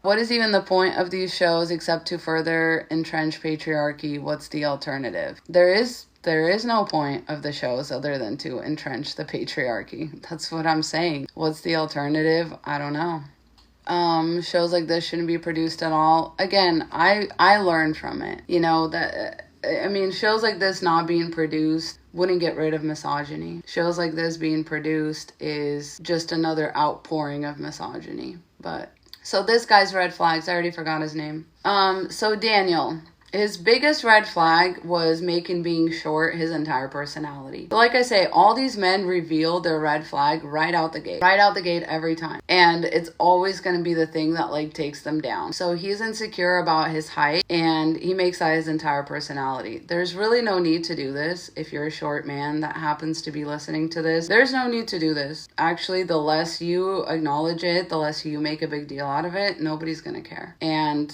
women don't really care. Some women do, but a lot of women don't. It's kind of like how some men care about certain things but a lot of men don't. And you're going to be the most, like as a short guy, you're obviously going to be the most hurt by the women that are going to be like, oh, I can't date you because you're short and that's not physically like attractive to me. It's important to not make that your entire personality though. It's very important to know that that's just some people's preference and that it's okay. And you're not going to be everybody's cup of tea. But when men go ahead and make that, especially their physical attributes, their entire personality, whether it's being short or tall, huge red flag. Huge red flag, because you have to understand that that's what they value about themselves and about other people. So they mostly value people's physical presence. Like when people are so concerned with like height or weight or whatever, they judge people based on their physical presence, which is why was so clouded. Okay, this can all be traced back. I think that because he's so focused on his own external appearance, he also couldn't help but be focused on the external appearances of everybody else on the show. And he let that be his guiding light. And so he wanted a sure thing. He wanted someone for sure who was going to be attractive. And he was also probably really, really, really, really, really worried about picking a woman who was going to be tall. And based on those two things, I think he just zeroed in on Taylor. And he was like, I know what she looks like. And I like how she looks. And I know she's not that tall. So I'm going to zero in on this girl. And I'm just going to do everything to win her over. And that's why he's the most diabolical. I really do think he is the worst of the men. Mostly because of that. Because the whole point of the experiment was love is blind. The whole point was to not know what people look like. The whole point was to connect with somebody not just on like, not just on like superficial things, but things that like really matter to you. And they ended up connecting on Taco Bell, and the fact that he like hit so hard on the Christmas thing, the fact that he was like, just the fact that he took it and ran with it as much as he did. Like, I don't even think he's that into Christmas as she is. I think he made that like part of his personality. A lot of guys do funny Christmas cards. Like a lot of guys make like, you know, that doesn't even mean you like Christmas that much. It just means you enjoy attention. Yeah, see, the fact that he was like, got her a stocking, the exact same stocking she already had. Like, did you go to her house and like, how far did this all go? You know, like how far was all of this? I don't know. It's just very scary. He's very diabolical because it was the fact that he connected all these dots and then zeroed in on her. I don't know. I think she's very right to be freaked out. I really hope he doesn't like somehow talk her out of this, because he really... Yeah, how many boxes of Christmas decor do you have, sir? Exactly. Or do you just do your stupid Christmas card every year because it gets you attention and it gets a bunch of giggles? Like, no. You are not that slick. And yeah, I think she was very right to be very freaked out, very disturbed, very like unsure about him. And I hope that she, you know, just lets him go, because yes, thank you. That's how women end up marrying men who unalive them. Exactly. This is exactly how, because if a man is so confident crossing like those kinds of boundaries, you are in big trouble. And the fact that he just, I don't know, tries to gaslight her about it, I don't know. It's just, yeah. It's also giving like he had somebody go and delete that picture of him that she was talking about. I don't know. Yeah, she kept second guessing in the pods too. It's like her gut was telling her something. Exactly. But see, a lot of women can't say no to this idea of compatibility, right? They're like, no, but we're so compatible. And like every guy I've ever dated has like hated all the things I loved. And, you know, I just don't know. And they get sucked in by guys that are just mirroring them in like empty ways, or guys that are just saying like whatever they think women want to hear. And yeah, they're definitely wearing blinders for sure. And men are very good at pretending. That's also... So yeah, I don't know. I kind of fear for her because I am afraid she's going to get like manipulated by him.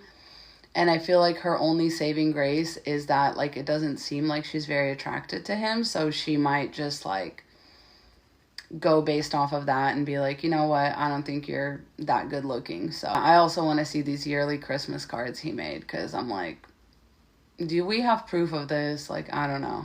Yeah, the 70,000 men, like, there's definitely like men who have like such a complex about themselves being short. They probably do belong to some pretty disturbing online forums that talk about women in very terrible ways. Let's just say that. And yeah, him targeting her is very scary. Very, very scary. Yeah, I don't really know what else I want to say about all that. But yeah, she definitely seemed freaked out and kind of like she was fawning when she first met him, because I bet her mind was just racing. Like, I bet she was trying to do all the math in her head, and like she seemed definitely a little bit like taken aback, like whoa, like what do I do now? Like she seemed like she was doing that woman thing where like you're being nice to them until you can sort of get away from them. And so that really freaked me out to see, because I was like, oh, like, as you should be. He didn't necessarily target her. He just knew who it was in the pods, which was her issue. Yeah, I think that that's like targeting though. Like, I think that's targeting somebody in the pods because you know what they look like and because you feel like they're going to be a sure thing. Do you know what I mean? Like, I feel like that still is targeting them because you don't know what anybody else looks like. So the fact that he was like all in on her, you know, like, that's stalking. That's not okay. Yeah, Miss Katari says some of these ladies have an open heart and want the white picket fence so badly, for sure. Okay, I think that is all the couples. Yeah, so I just have some things to say, some final closing thoughts on Meg. Please don't be like Meg. Meg really, you know, a lot of these women come off so confident at first, and then it's always so disappointing when they turn out to be such a pick. And I find it interesting too that Mason was not being like overly schmexual with her, but he was with Madison. And I think it's because like Madison sounds on the other side of the pod, she sounds just a little less hectic. She sounds a little less like, you know, men do want a manic pixie dream girl, but not when she's like acting like one. Does that make sense? So when a woman actually is like really all over the place or has all these like conspiracy theories or whatever, like men will classify her as weird. Like he definitely classified her as weird, back up, and definitely wants me, so I'm gonna keep her around because this whole Madison thing, like she's still seeing other people and she's really my number one. But yeah, they don't want the real mania. They don't want the real like conspiracy theories. They don't want the real like everyday life with a woman who is like actually into things. And my thing is, yeah, like I agree with the people saying like her energy was hectic and like I didn't enjoy her either. I also didn't enjoy her. I think that she was doing too much, and like even as a friend, I would not want to be friends with her because she's just doing too much and she really cares about being liked and approved of. And her biggest red flag was like when Madison was like, yeah, and I told him like he might not walk away with anything, and she was like, why would you say that? Like, why would you say that? And it's like, girl, because he was gonna lie to you otherwise. And I'm proud of her because at the last moment she really did stand up, you know, and was that, you know, and we'll see what happens, you know, out of the pods and stuff. But I give her props too for choosing herself in the end. I do think that Madison kind of made that choice for her, and I'm glad she did. Fuck it, I'll say it. I'm glad she did.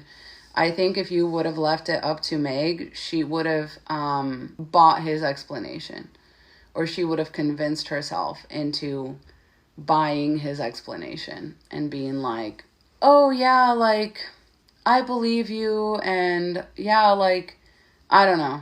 I just don't think she would have been that critical of him had Madison not, like, sort of jumped the gun for her. And it's like, yeah, you know, good for you for choosing yourself, but it was more like, you know, I'm just glad that she was like, I will just not be able to live with that. Like, knowing that I wasn't the first choice, that I was somebody's like second choice. And I think that's very valid. I think that's extremely valid because she really put herself out there. She was really, really honest with this man. She told him all these things, but yeah, I don't know. It's just very clear to me that men do not care about compatibility because in every way, like her and Mason were very compatible, right? Like even if her energy was a bit much, like he did seem a little more laid back. So he could have appreciated that for what it was. But at the end of the day, it seems like he just really wanted the girl that sounded hotter and sexier, you know?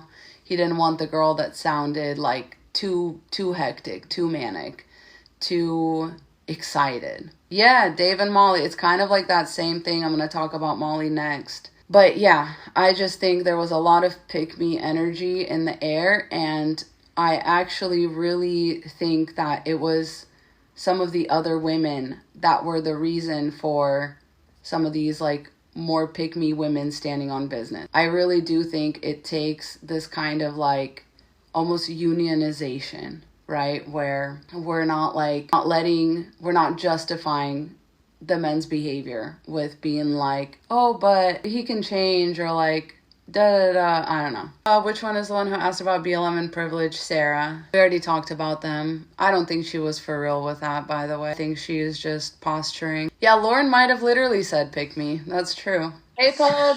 What up, Ivy? Hey, hold on real quick. I just want to say, I just saw Love is Blind, so I'm going to come up because I'm all things Love is Blind. So what we talking? I don't even know what you're talking about. I just saw the picture. I said, yeah, let's get to yapping. Yes, let's go. I'm just covering the singles right now. We've gone over the couples, but if you have any thoughts, like I'll bring them back up. Okay, so first thing I want to say is all the men are ugly. That's the first thing I noticed about the season. That's pretty crazy how ugly they are. Like they're really unattractive. Minnesotians are just odd people. There are definitely some different kind of folks up there. I was like, this is kind of crazy. 10 years behind on fashion too. Like Everybody. It's one well-dressed person in the whole thing, and that's the artsy woman with the all the cute tattoos. I love the way she dresses. She's awesome. Every time she dresses, I'm like, oh yeah, that's but yeah. The worst, I think the worst of the single people, okay, so far, just based on like if I'm grading on a scale, right? There are really no ultra manipulative men, which I have also clocked. There's not really, you know what I mean? Like I believe most of the men are like pretty much who they present to be for the most part. Even the Tell you directly. I mean, I think they tried to be manipulative, but even like within that, they were just being really honest. yeah, and I found that to be refreshing because I didn't really feel like I'm like gonna find out that they have, you know, like Tyler, like they're gonna have like 3 babies and you know what I'm saying, or something weird like that. So that was interesting, but overall, it was some odd stuff going on. The one I can't remember her name. I'm not good with the names, but the woman, the artist, she it would. Did you find it weird how she was like kind of hating on the other? You know what I mean? Like when she found out that the other guy was interested in another woman, and she was like hating on. Like I thought that was odd. How she like I was like, why would you say that? She was like, I forget what she said about the dude, but it was just like unnecessary. I remember being like, I don't know, it was weird. I don't know.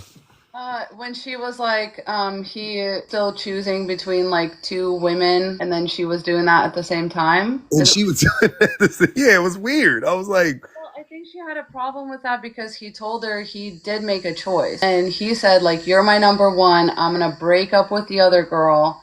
And, like, that's it. I've committed to you.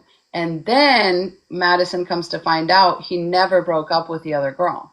he didn't. He didn't ever break up with her. He. Oh, by the way, he's the sleaziest dude on there. If I got, he's for sure the guy that I was like, yeah, he's probably the shadiest dude.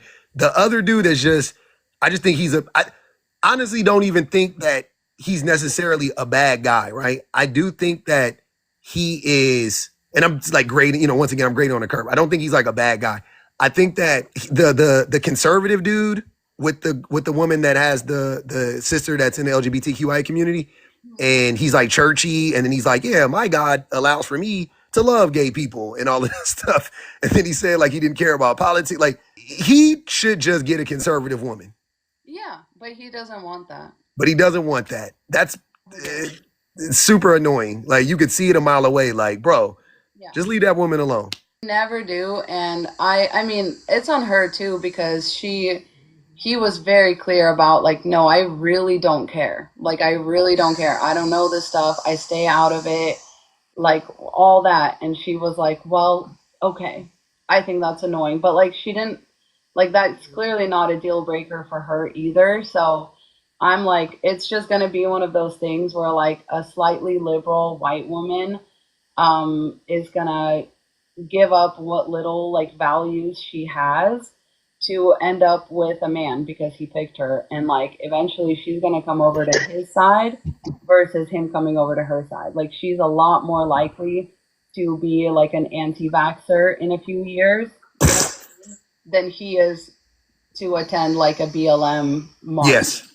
Yes.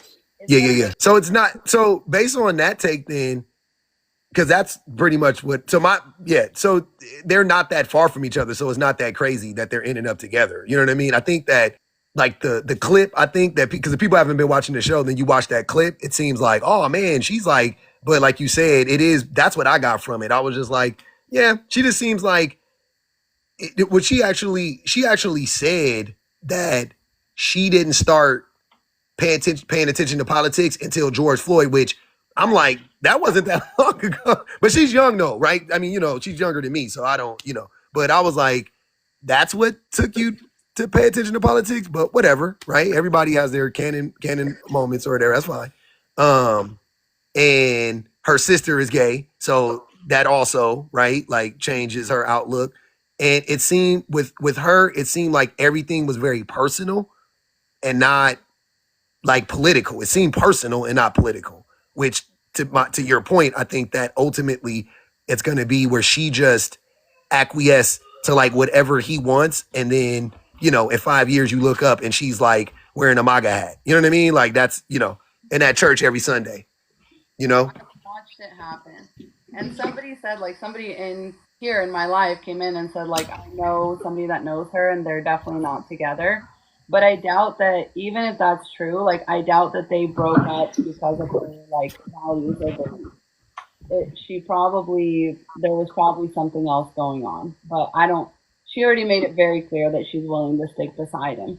Because she was like, she was like, yeah, we talked about this stuff and like how you'd be more willing to like learn about the issues, and like she had very vague language, and he was like, yeah, and I don't want that to be something you help me with, aka I don't want that to be something you hold me accountable for. He's like, Mhm. do it on my own and like whatever, and it's like, okay, this is not a compromise or a solution. This is crazy. This is like both of you agreeing that you don't care. And then he proposed to her. And then she said yes. And I was like, what the fuck? Like, yeah, you couldn't give less of a shit, girl. I'm so sorry. You could not give less of a shit. And like the fact that he said, "Oh, I didn't vote for anyone," you know who he actually He was. voted for Trump. Absolutely. Is that not an example of how men have to lie Yeah.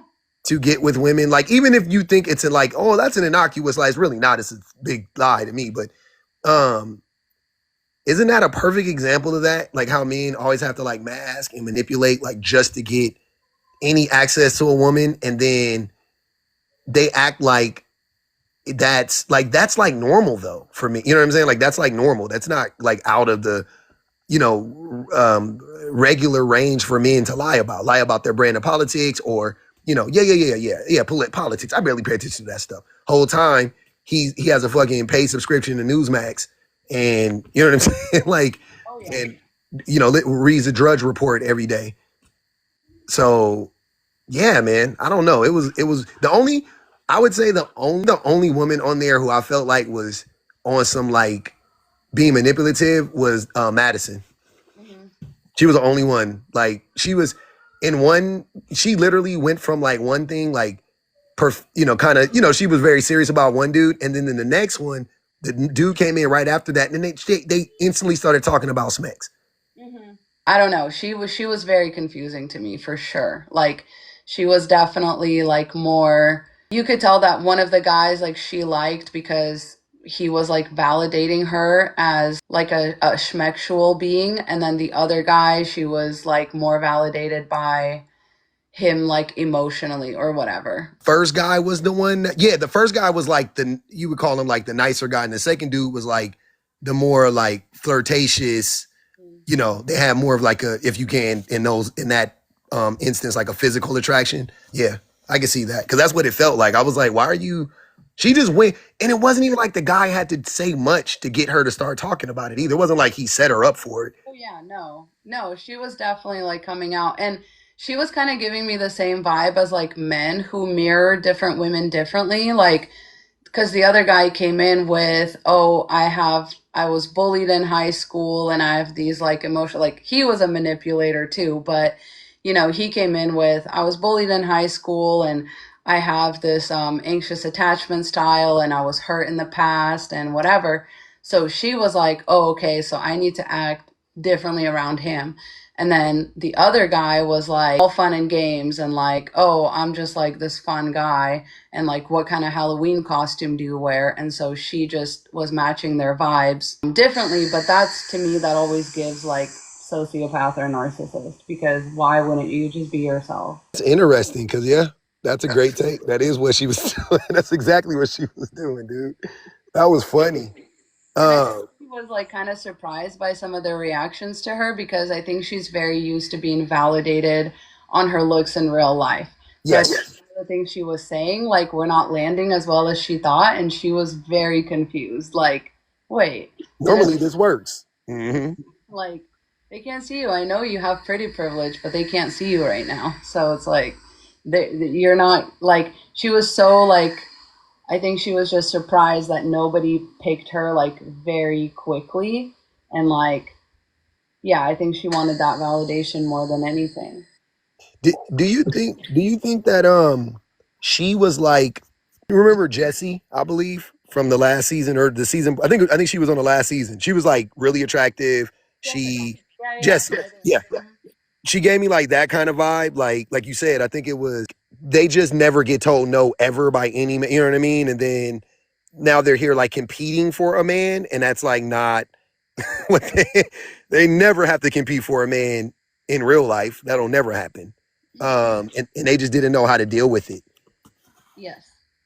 Yeah, and especially when she was kind of like hyping up like her artist thing and everything. Mm. And then you go look it up and it's like, yeah, like she is an artist in the technical sense of the word, but like that's not how she makes her living. Like, I don't know, she was kind of doing too much and all that. Like, Wait. So wait, what did she do then? Because her thing kept saying she was an artist. So how does she make her living? like she does sell art, but like at like I don't know. I was picturing somebody who paints like big like commissions or Yeah, whatever. No, she like brings her art to like farmers markets. farmers market. Yeah, thank you, farmers market. Like those kind of little setups, and it's like small canvas, like kind of kitschy, like type art. It's not like cartoonish. Like I don't know. I don't know how to explain. You'll have to look it up, but it's definitely not the kind of art that I'm picturing. Uh-huh. The lady that the artist one, you know, her name. It kept saying she was an artist, right? Yeah, So and I asked, is she like a real is artist? she a real artist, right? So she looked it up and she said that the art was like she sells it at like farmers markets, like that kind of. That's what I was thinking. That's so crazy, dude. These people be on. Why do you get on TV and do that to yourself? Like I would never. Oh my You god. know people are gonna pull their receipts. Like, what are you hoping is gonna happen? Like, you can't even lie about a single thing on that. Nothing. Yeah. You just got to be like straight up and just whatever happens, happens. But you got to be, dude. Speaking of that, what do you think about? You think about the last episode where the lady found out or thought, because I don't even know if that really happened. Like she thought that old boy followed her and unfollowed her. It was crazy. He was being really shady about it because I don't know if you remember, but he asked her in the pods. He was like, "Do you think we like follow each other on Instagram?" He was like, "What's your username?" He's like, "Oh yeah, we definitely don't. We definitely don't. Yeah, I have this like thing where I remember people's usernames, and I would know if I follow." Like that was weird to me right away. I was like, wait, why are you bringing up like Instagram and like usernames? Like, isn't that against the show's rules anyway? And then when she confronted him, he looked so guilty. Like, I think he looked really guilty. And he was like, well, I do not follow you on Instagram. But it's like, she wasn't saying that he does follow her. He was saying like, or she was saying that he followed her and then unfollowed her. Mm-hmm. And you know, I don't know. Maybe it happened, maybe it didn't. Maybe like some people are speculating that she's using that as an excuse because That's what my wife said. My wife said that she was like, I don't know. What were you saying? You were like, She just wasn't that into him, it didn't look like. And, but she said that he was her type, you know, but he was short. maybe she was, didn't seem too intense. She said, dude, also, I'm not gonna lie. I hate men who talk about their height. Like, that to me is like straight up red pill. Like, what are you talking about, dude? He was like, yeah, I'm 5'8". I was like, 5'8" ain't even that short, bro. Like 5'8", not no.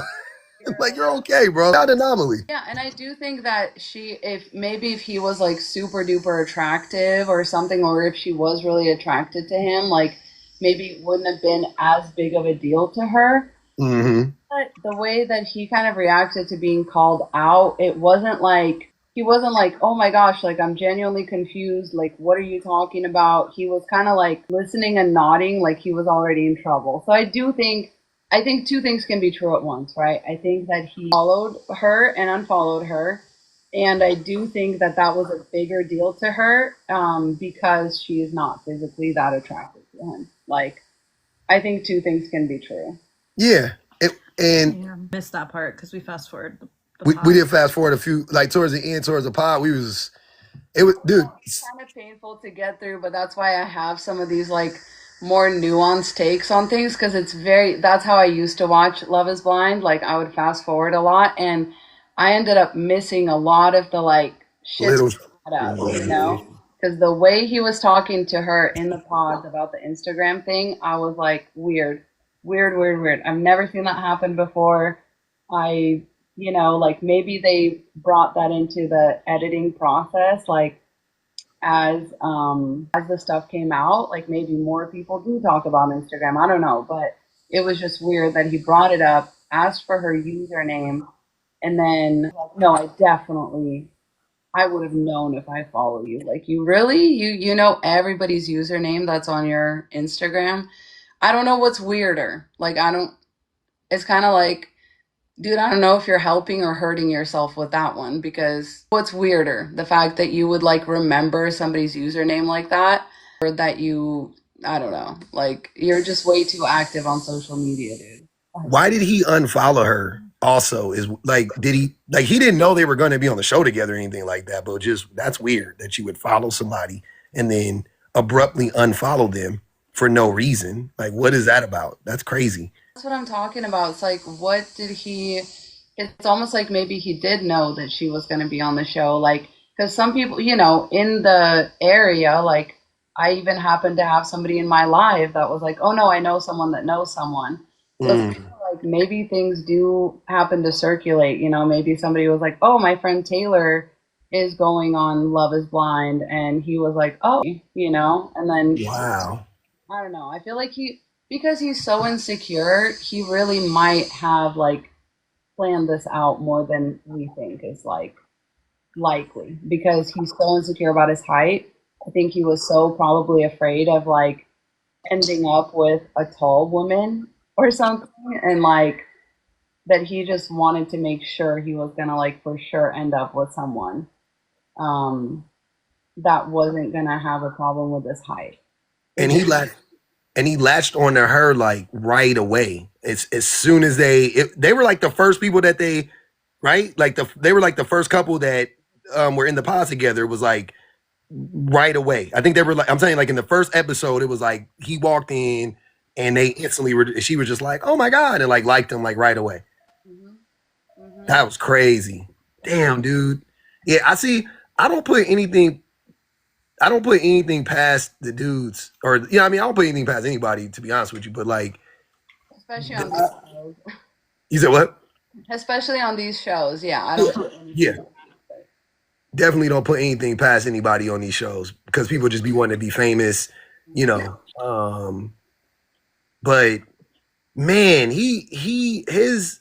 he had a lot of red flags. The height thing was a red flag. The bullying, the not graduating from high school. It was a lot of things. I was like, Yeah. like what the fuck? Like, what do you do now? Like, what's your like? Did you go to therapy for any? Like, where? How did we end up here? Where you're like this healed person, able to like not, be a terrible human being after being like abused and mistreated by so many people, you know? hmm I was gonna say, like, can you talk about these two though? I, I I'm like, like them. you what?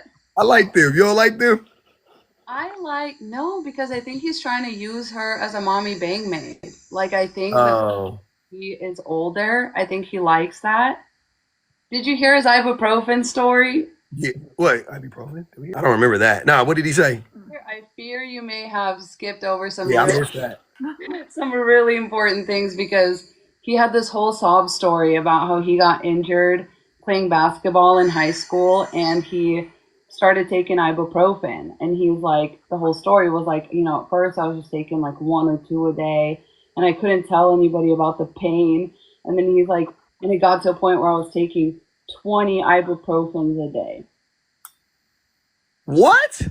What? Is that even physically possible? Like, you Dude, would get an ulcer and bleed out. your Like, stomach would have a hole in it, like a crater. that's what I'm saying. And like, yeah, the I playing it as a like a ibuprofen addiction or something like is wild. I also don't know if you saw him when he was in the pods with Brittany, the other girl that he was with, Uh-huh. and he's like, "Oh yeah, like I play and coach basketball," and she was like, "Well, I'm gonna need you to sit down real quick because I actually played and coached Division 1 basketball." Mm-hmm.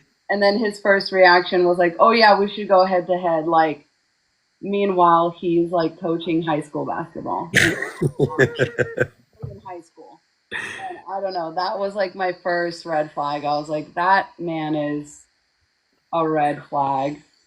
I don't. Okay, so he's black, and it was two black. It was it was a handful of black women on there, and he found one of the black. You know what I mean? Like that's for me. That's more what it looked like to me. Um, I don't. All the rest of that stuff also definitely I can see that being the case too. Because yeah, he he he might have an ulterior motive, but both of those women were older than him. Yes.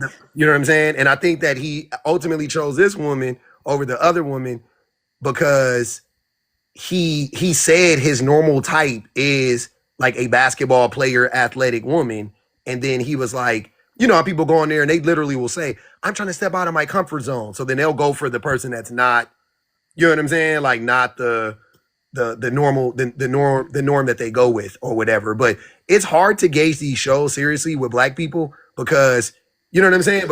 Because of the races, you know what I mean? Like so it's hard for me to look at it through another lens sometimes because I'm like, he's a black man, he wanted to be with black women. There was like we only saw mainly two, but it looked like it was about 4 or 5 on there, possibly.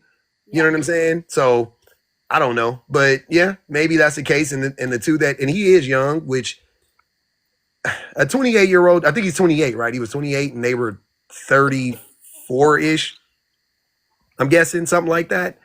The first one, Brittany was 32, and then Vanessa is 34. 34, yeah. So Gifts to her too were like a cutting board and a necklace with his initial on it. Like, oh, that's what he wait, what? That's what necklace he got? What? and a cutting board also with like his last name, I think. And I was just like, what the fuck are these gifts? Like, I don't know. Like, why would you give a woman a cutting board? And because he like kept making a big deal about how he cooks and stuff. And then he gives her a cutting board. So, yeah, he was saying he was the cook. He was saying how much he liked to cook. which is what's so weird because I'm like, are you lying about that? Because remember last season, that Nick guy was like, oh yeah, I can cook. I can make a sandwich. Water. Nick was a liar for sure. Nick was a liar too. He was a child. Nick was a man child.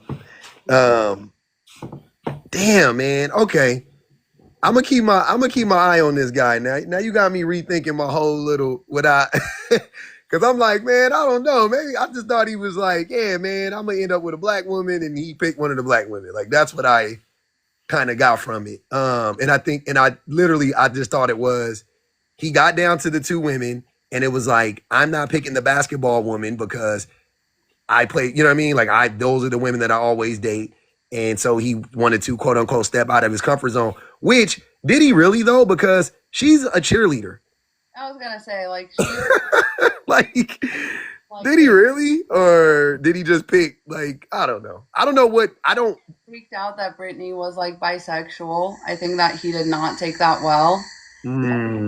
He also like, well, she kind of broke up with him. Like she was like, this won't. I don't know if you guys maybe like skipped over that part, but the basketball lady broke up with him because she was like, I don't think this is good for like either of us. Like I just don't think this is working, and I don't know how long he was gonna drag it out, but he was kind of like, oh okay, like you kind of made my choice for me, but I don't know, he wasn't that broken up about it. He was just like, okay, whatever.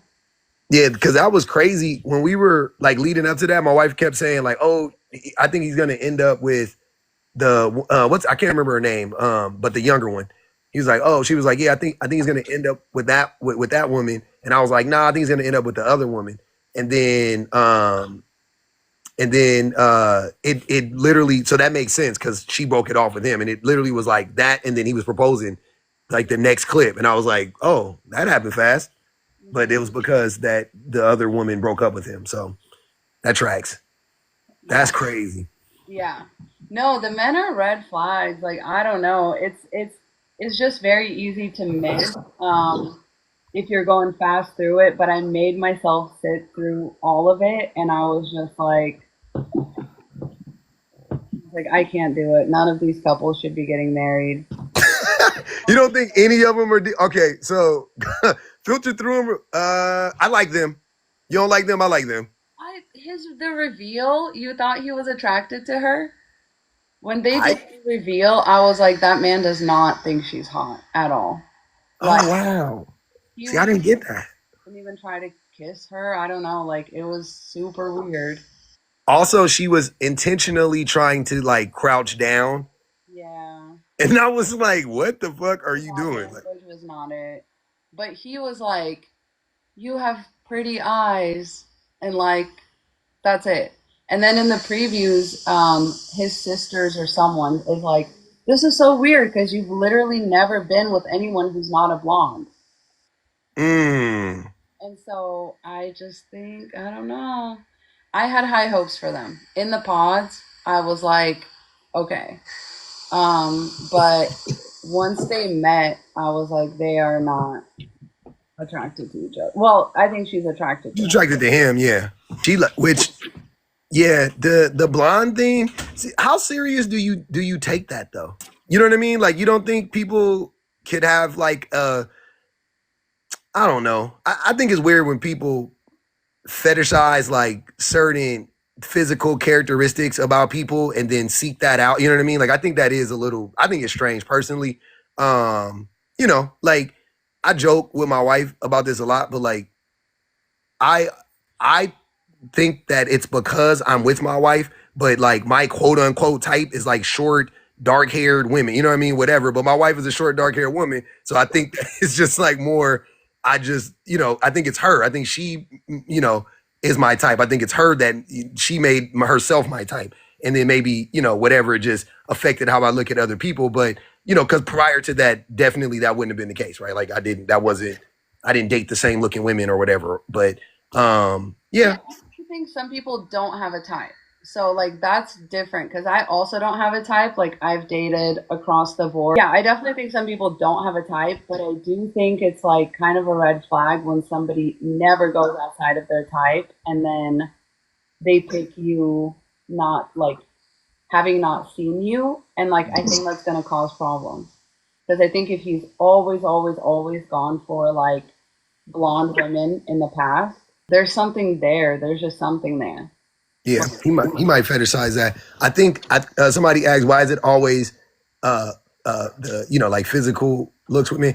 Because nobody can see how smart a woman is. You know what I'm saying? Like nobody can see how good of a woman. Like, so men, and the way that men get social capital is based on how attractive their woman is. Like that's one of the main ways men get a lot of social capital. So men put a lot of stock being with the woman who other men find attractive. Like I literally been talking about this for the past 2 days, how men will.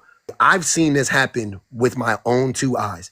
I've seen a man be attracted to a woman when nobody was looking, let's say, right? Like no, like he thought nobody was looking. He was attracted to her. Then he'll bring her around his friends or his family.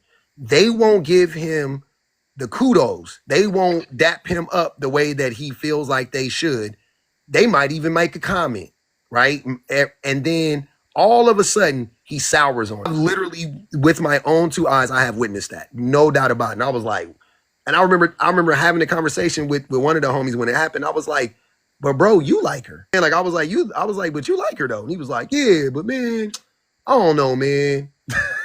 Like, I was like, what do you mean? What are you talking about? This is crazy. You like her, right? And he was like, yeah, I like her. And I'm like, so why do you care? It's the same thing with like women who men feel are promiscuous and they have like a reputation, let's say, right? Yep. If she's not like a certain level of attractiveness, because you know, at a certain point, they don't care. They're like, all right, she's super fine. Everybody thinks she's fine. I'll be with, but like they'll be afraid to even be with a woman who they heard, you know, oh, she slept with a few guys or she sleeps around or whatever. They'll like her. They'll like her. They'll think she's a cool woman. They'll date her, but on the low. Mm-hmm. On the low. And I'm like, but you like her, bro. Like, what is going on? Like, I don't understand this. That has never made sense to me since I was a child, like a high schooler. I was always like, if I like her, I'm a dater. You know what I mean? Like, I don't care what my homies say. If I like her, I like her. I don't care what y'all say. But the patriarchy controls men, right? The patriarchy doesn't just control women. It also has to control men because men have to stay within a certain hierarchy. Like there has to be rules and levels to the shit. So when men are like, oh, I know what the inside of your girlfriend's vagina is like, then that's a turnoff for a man because they're really competing with on the same level with other men. Women are props in that competition.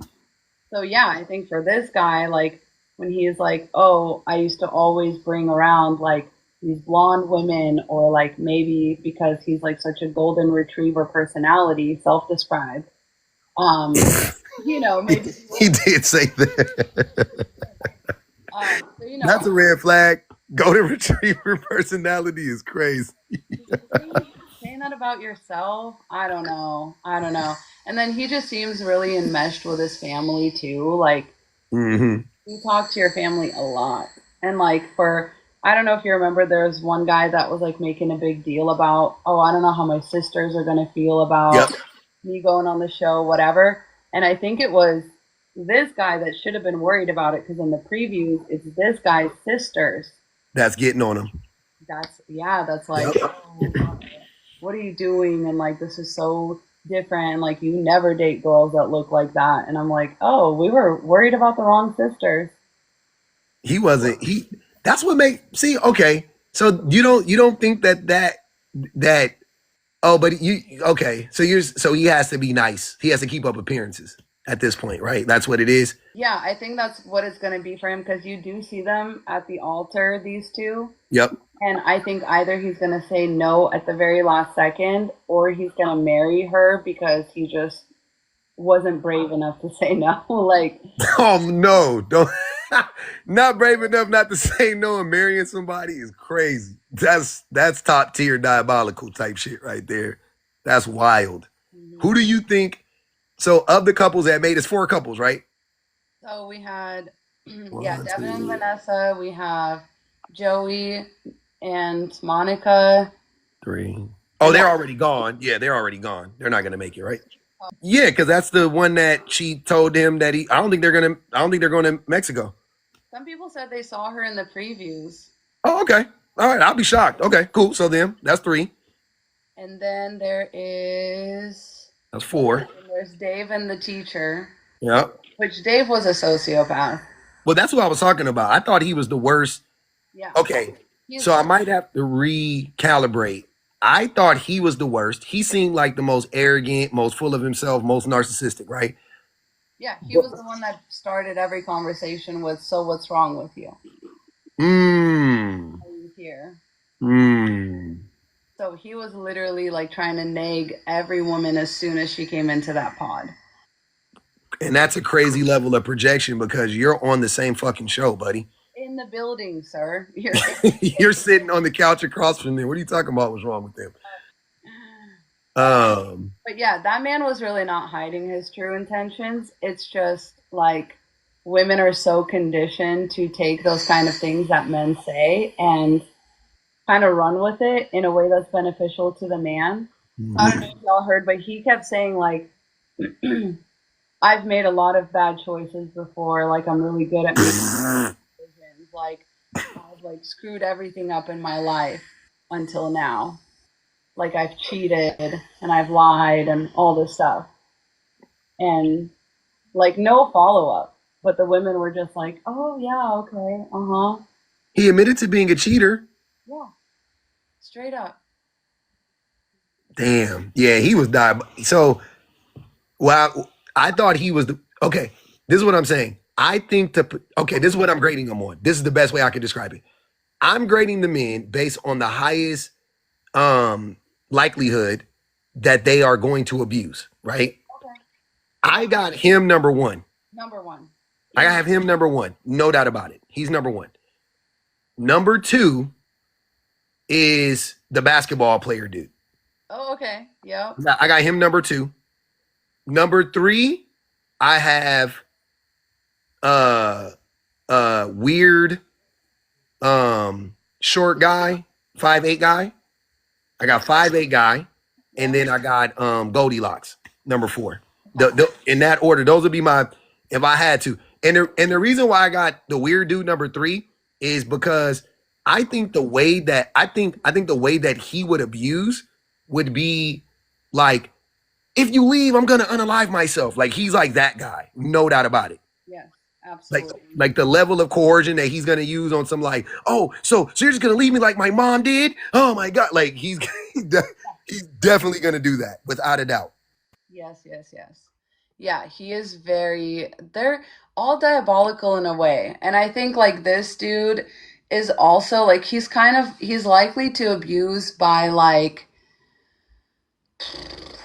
um just by using his power. Like I think that once this woman, the blue bracelet woman, has kids with him, I think he's gonna be like he's gonna use like Republican, like right wing talking points about women to get this like to manipulate this woman psychologically into accepting his political beliefs, if that makes sense. Like he's gonna be like, yeah, well, like a lot of I don't like liberal women because a lot of liberal women da da da da da. You know, But really, it's about her. it's about her. Yeah. Yep. See, that's why I don't like liberal women because, yeah, and I don't want to raise my kids. Yeah, definitely.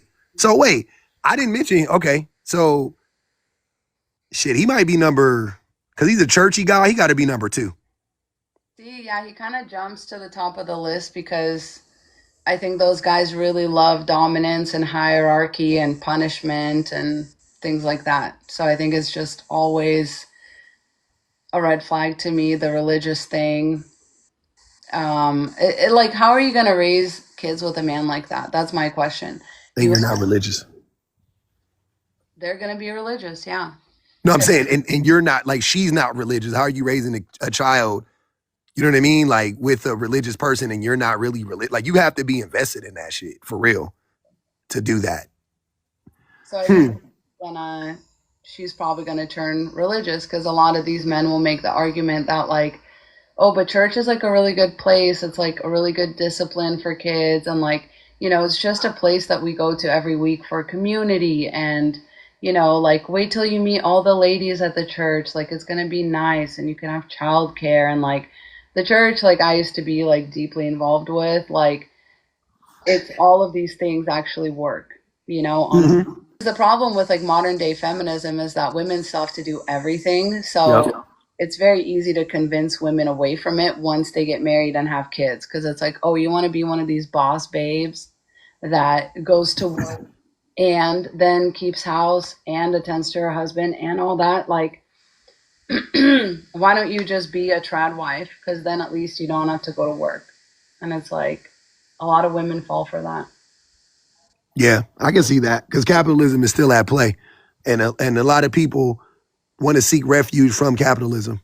Yeah. Like men do it every day. We seek refuge. Like that's how we treat women is literally us seeking refuge from capitalism. Like that's how we seek refuge from it is by getting women, dominating them because we're getting, you know what I'm saying, abused at work. So then we take it out on our women. And then also we're always like, we always feel like we're overworked and underappreciated or whatever the case may be. So we feel like for us to recharge our batteries from being underappreciated, we go home and then we turn into the tyrants, you know what I'm saying? And, you know, and we treat our family the way that our bosses and CEOs of our companies treat us. And we run our homes very similarly. Or we approach it the same, I would say. You know what I mean? Like sometimes we're not even invested in the, you know, what's going on in the home, but just how we view it is just like, okay, yeah, I'll point from my ivory tower. Like you do that, and, you know. You want to be in charge for once, and the easiest place to do it is at home.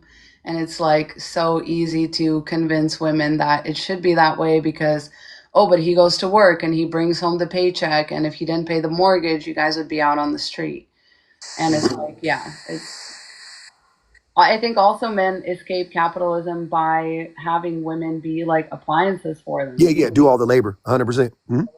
Otherwise, you'd have to pay for it, or otherwise you have to do it yourself. Neither is really an option. So yeah, that's 100%. That's the escape, and that's why I don't like. I've had this discussion many times, but like that's why I like don't judge women or whatever who are like you could be a feminist and be like, I ain't going to work. You know what I'm saying? Like you could be a feminist and be like, I ain't doing 50-50. Like I don't think those two things cancel each other out because as long as most men act the way that we act and as long as the system is what it is, then I completely understand a woman being like, that's fine. You know what I'm saying? Like I hear you. I know it's hard to pay all the, but I'm not signing up for that. Like, Yeah. you know what I mean? Like, you just don't have to be with that woman. There's plenty of women that's like, yeah, I'll work and I'll do, okay, fine, go find that woman. A ton of them exist. But I would never blame any woman for being like, yeah, I'm outside. I'm not going to have babies. I'm not going to take the risk and then be with some fucking guy that more than likely is not going to show up, not going to, you know what I mean? Not going to look out for me, not going to provide for me in every other way outside of money that we really need, right? Like, he's not going to be a safe space for me. He's not going to help me out with the kids. He's not going to help me out with that. Like, yeah, I completely. She's like, yeah, if it, my wife definitely has told me before. Like, she was like, you don't deserve a wife that works and takes care of the home. Like, she told me that straight up. She's like, you don't deserve both. I was like, you're right. You're right. You're good. That's a good woman. And, like, because it is labor and like we don't view motherhood or any of that as labor and women don't get paid for it. So it's like, it makes sense too with men like this, that the reason that a lot of women fall for men like this specifically is because these guys will be like, oh, family values, like family's important to me. Like I will go to work every day and provide for my family. And they seem faithful. And a lot of these guys really do want to like be the king of their castle kind of thing. And they will put in the work. But it doesn't make them like a better person. It doesn't mean that they respect women, like nothing like that. I'm just saying like it's tempting because some guys really are like, yeah, I don't want you to work. And like I will provide. And then his political views don't matter as much because you're like, yeah. Or I could end up with a liberal man who's like, no, no, no, don't you need to go to work? And like, aren't you worried about not contributing? And like, da, da, da. Oh, me help with the kids? No, I don't do that. That women are better at that naturally. Like, it's a lose-lose for women either way. Either a guy wants to like control you and make all the money and bring in all the money and then he decides how it's spent, or a guy's like, you need to do your share and like, ugh. That's why I tell women. That's why not tell women. That's why I tell men all the time that they're not real. Like I told so many men this. I'm like, dude, they'll be like, yeah, no, don't. I want to take care of my wife, and I'll be like, okay. So how much money are you going to pay her? Mm-hmm. Exactly. How And much? they'll be like, what do you mean? And I'm like, well, how much money do you make right now? Oh, I make 65,000. I make 80,000. Okay, so Yeah. you don't make enough money. You're out of that conversation. You're disqualified. You make 80,000. You make $120,000 a year. You don't make enough money. That's not enough money. You can't afford her. Yeah. Yeah. So what are you gonna do now? Well, why do I gotta pay? So you expect this woman to put her whole livelihood in your hands Mm-hmm. with no like fail safe, like nothing, no safety nets, nothing, right? Mm-hmm. That's crazy. Crazy. Like that doesn't make sense. I don't get that. But that's always what they want. But I don't know, it's just it can be tempting for some women because they're like, whatever, I'll clip the coupons, I'll do this because my only other option is like a retail job. And it's like, okay, well, I don't think women I think women are conditioned to not expect a man to pay them for all their labor though. Ultimately, no, that's right? preposterous. That idea is preposterous to most women and all men. Like that idea is preposterous. Putting money into a woman's bank account for the fact that she's putting her whole shit on the line for you, like her whole life on the line for you, her career is never going to recover. Like for some reason, that's very preposterous to people. And I don't get why. It's fucking terrible. Because they're told that that's what you expect out of women, and both men and women are, you know what I mean? Like we both are sold that same like dream, or in this case call it a nightmare. We're both sold that nightmare about women is like, okay, she's gonna put her body on the line to have these kids, she's gonna raise these kids, she's gonna she's gonna motivate me, she's gonna make me live longer. Like literally men who are in relationship with women, they are like, men are literally just sucking the life force out of women, and then it's just a transference of energy and life, if you would, literally like years. Like women live 3 years less, you know what I'm saying? Married women live 3 years less or whatever. Okay, cool. And married men live 6 years longer. So we literally just took 3 years of life from this woman and gave it to ourselves. Like that's what happened. Like you can almost see it across the money, same thing. Married women make less money. Why do married women make less money? than single women. Oh, because they have kids, and we know that women have kids, they get paid less, blah, blah, blah, blah, so on and so forth. Like, and they have to be flexible because they have to be there to pick up the slack at home, so they can't really have demanding careers because who's going to pick up the kid? Who's going to stay home with the kids when they get sick, right? So, yeah, it's a wild thing. And I think that for the men, like, I just be wanting men to understand how much women sacrifice for us, and then, appreciate it, respect it and all, that's fine. But then show your appreciation by showing up more. You know what I mean? Show your appreciation by, actually being the person that she needs you to be, as opposed to it being like, you just giving her a little pat on the head, like, oh, thank you so much for being my helpmate. Like, that's the thing, is a lot of these men aren't even thankful. That's the worst part, is that they're not even like trying to give you the credit for it. They're like, no, but I go to work and like I'm the reason you can just stay home and play with the baby all day. Except for, I would bitch if there was no dinner on the stove. I would bitch if like the kids were dirty or messy, or if the house was messy or whatever. I'd bitch about all of that. But no, all you have to do is stay home and play with the baby. When that's clearly not true. If all she did was stay home and play with the baby, that man would be pissed. Well, also, he would do it. Yeah. Like, if that's all it was, if that's all taking care of the home is, then why don't men do it? Exactly. If it's so easy, why is it so hard to get women to help us, to get us to participate? If it's so easy, then why don't you, like, that makes it, I don't think men understand that is the thing that makes it worse. They think they're making a point when they say, oh, it's easy. It's easy. And then you're like, okay, so if it's easy, then why does she have to ask you for 3 years to empty out the dishwasher? Why does she have to ask you for 6 months to participate in whatever, helping with the child, whatever it is, right? Getting, listening to her, whatever it is. If it's easy, then why aren't you doing it? It's so easy. Do it then. Oh, because it's not that easy. Okay. That's what I thought. And then they get mad and try to do the like, so is it really what's it like, she just wants me to fold the clothes a specific way. But like, why does she get so mad when I do him? I'm like, that's what I'm saying. Like, That's the point. Yeah. that's the point. Like, if you're not doing it right, and if it was easy, then why aren't you able to do it the way that she does it? If it's that easy.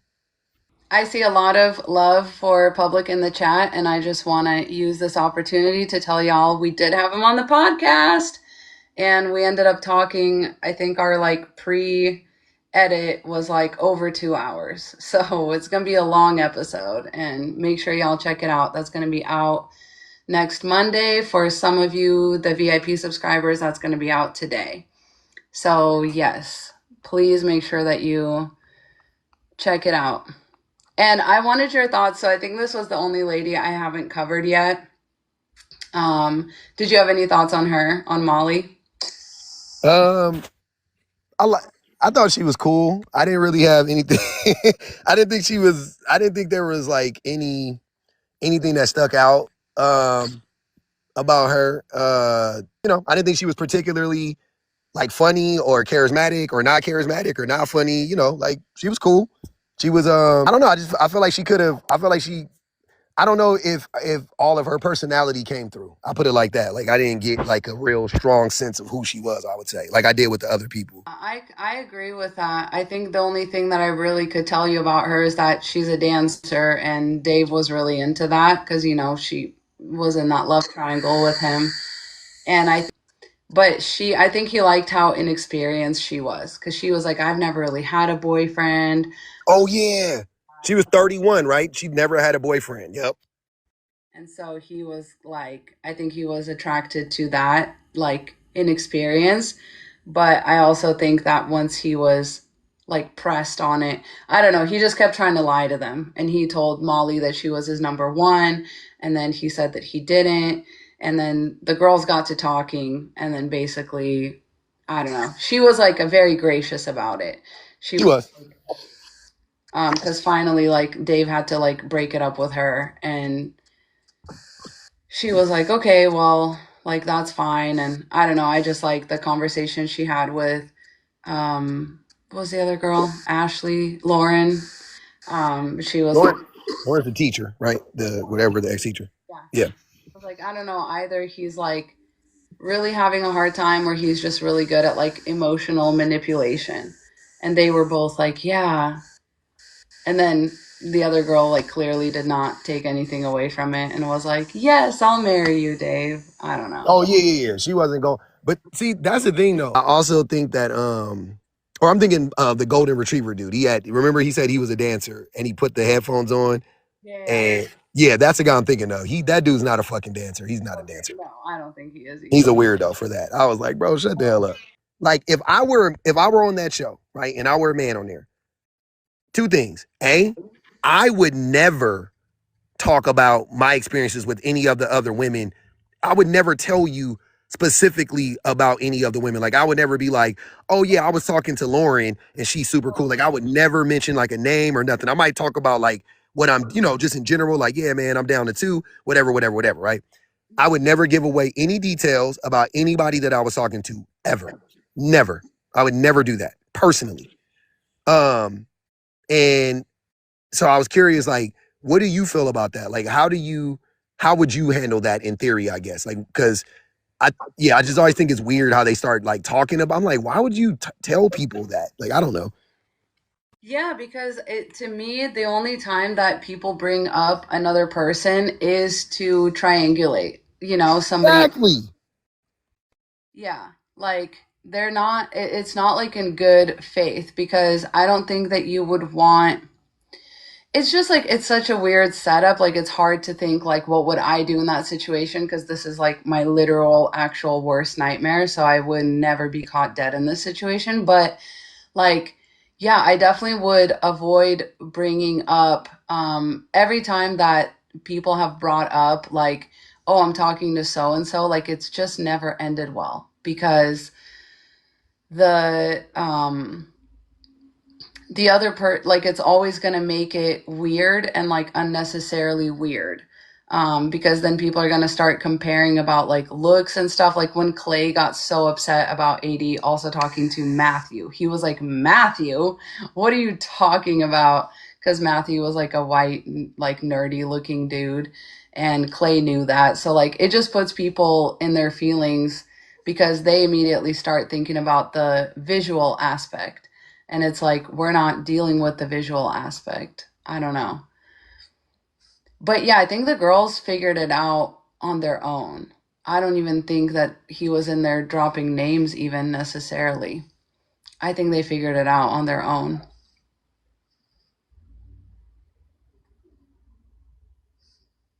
Yeah. That makes a lot of sense. That's what I was saying. Like, I agree that the triangulation thing is like a real thing too. So that's what I was saying. It just seems weird that people are like, oh, I'm in love with this guy. I'm like, just don't say shit. Like, just like I would never do that. That's gnarly. That's a wild concept to me. But yeah, that was odd to say the least.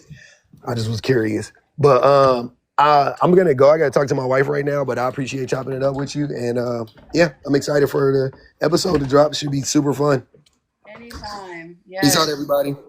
All right. Bye. Thank you. My thoughts on Molly are that she tried a little too hard. She went a little too hard in the paint. I had really high hopes for all the women right at the beginning of this season, and I was disappointed by every single one of them, honestly. Because it turns out once you start feeling like you have something to lose, a lot of women will just turn into a pygmy. Like there's a certain line that you are going to cross at which you're just going to act like you're not hearing what you're really hearing and you're not seeing what you're really seeing. The reason for a lot of that is because women are just fed a lot of media fantasies about like love and about, if a guy says like these certain things to you. I also think this show, like I'll say this every year, but I think this show sets people up for failure because you are not a woman. You are only hearing somebody's words and you're not able to match it up to their actions at the end of the day. So it's setting you up for failure. It's setting you up to be manipulated. It's giving men a very easy route directly into like your most vulnerable spaces where they don't have to back up their words with any actions. You know, they can just say a bunch of pretty things to you. Yeah, you can't see their eye rolls. You can't see the fact that they'll be like, oh,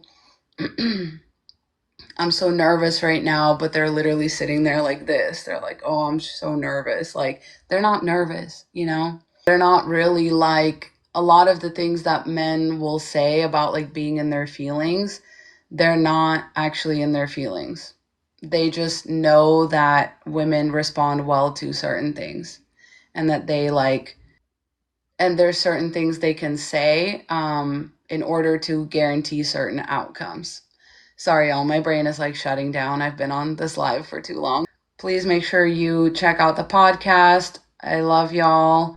I hope y'all have a wonderful rest of your day. And our episode with the public offender drops on Monday. So check it out. I love you. Godspeed. Mwah.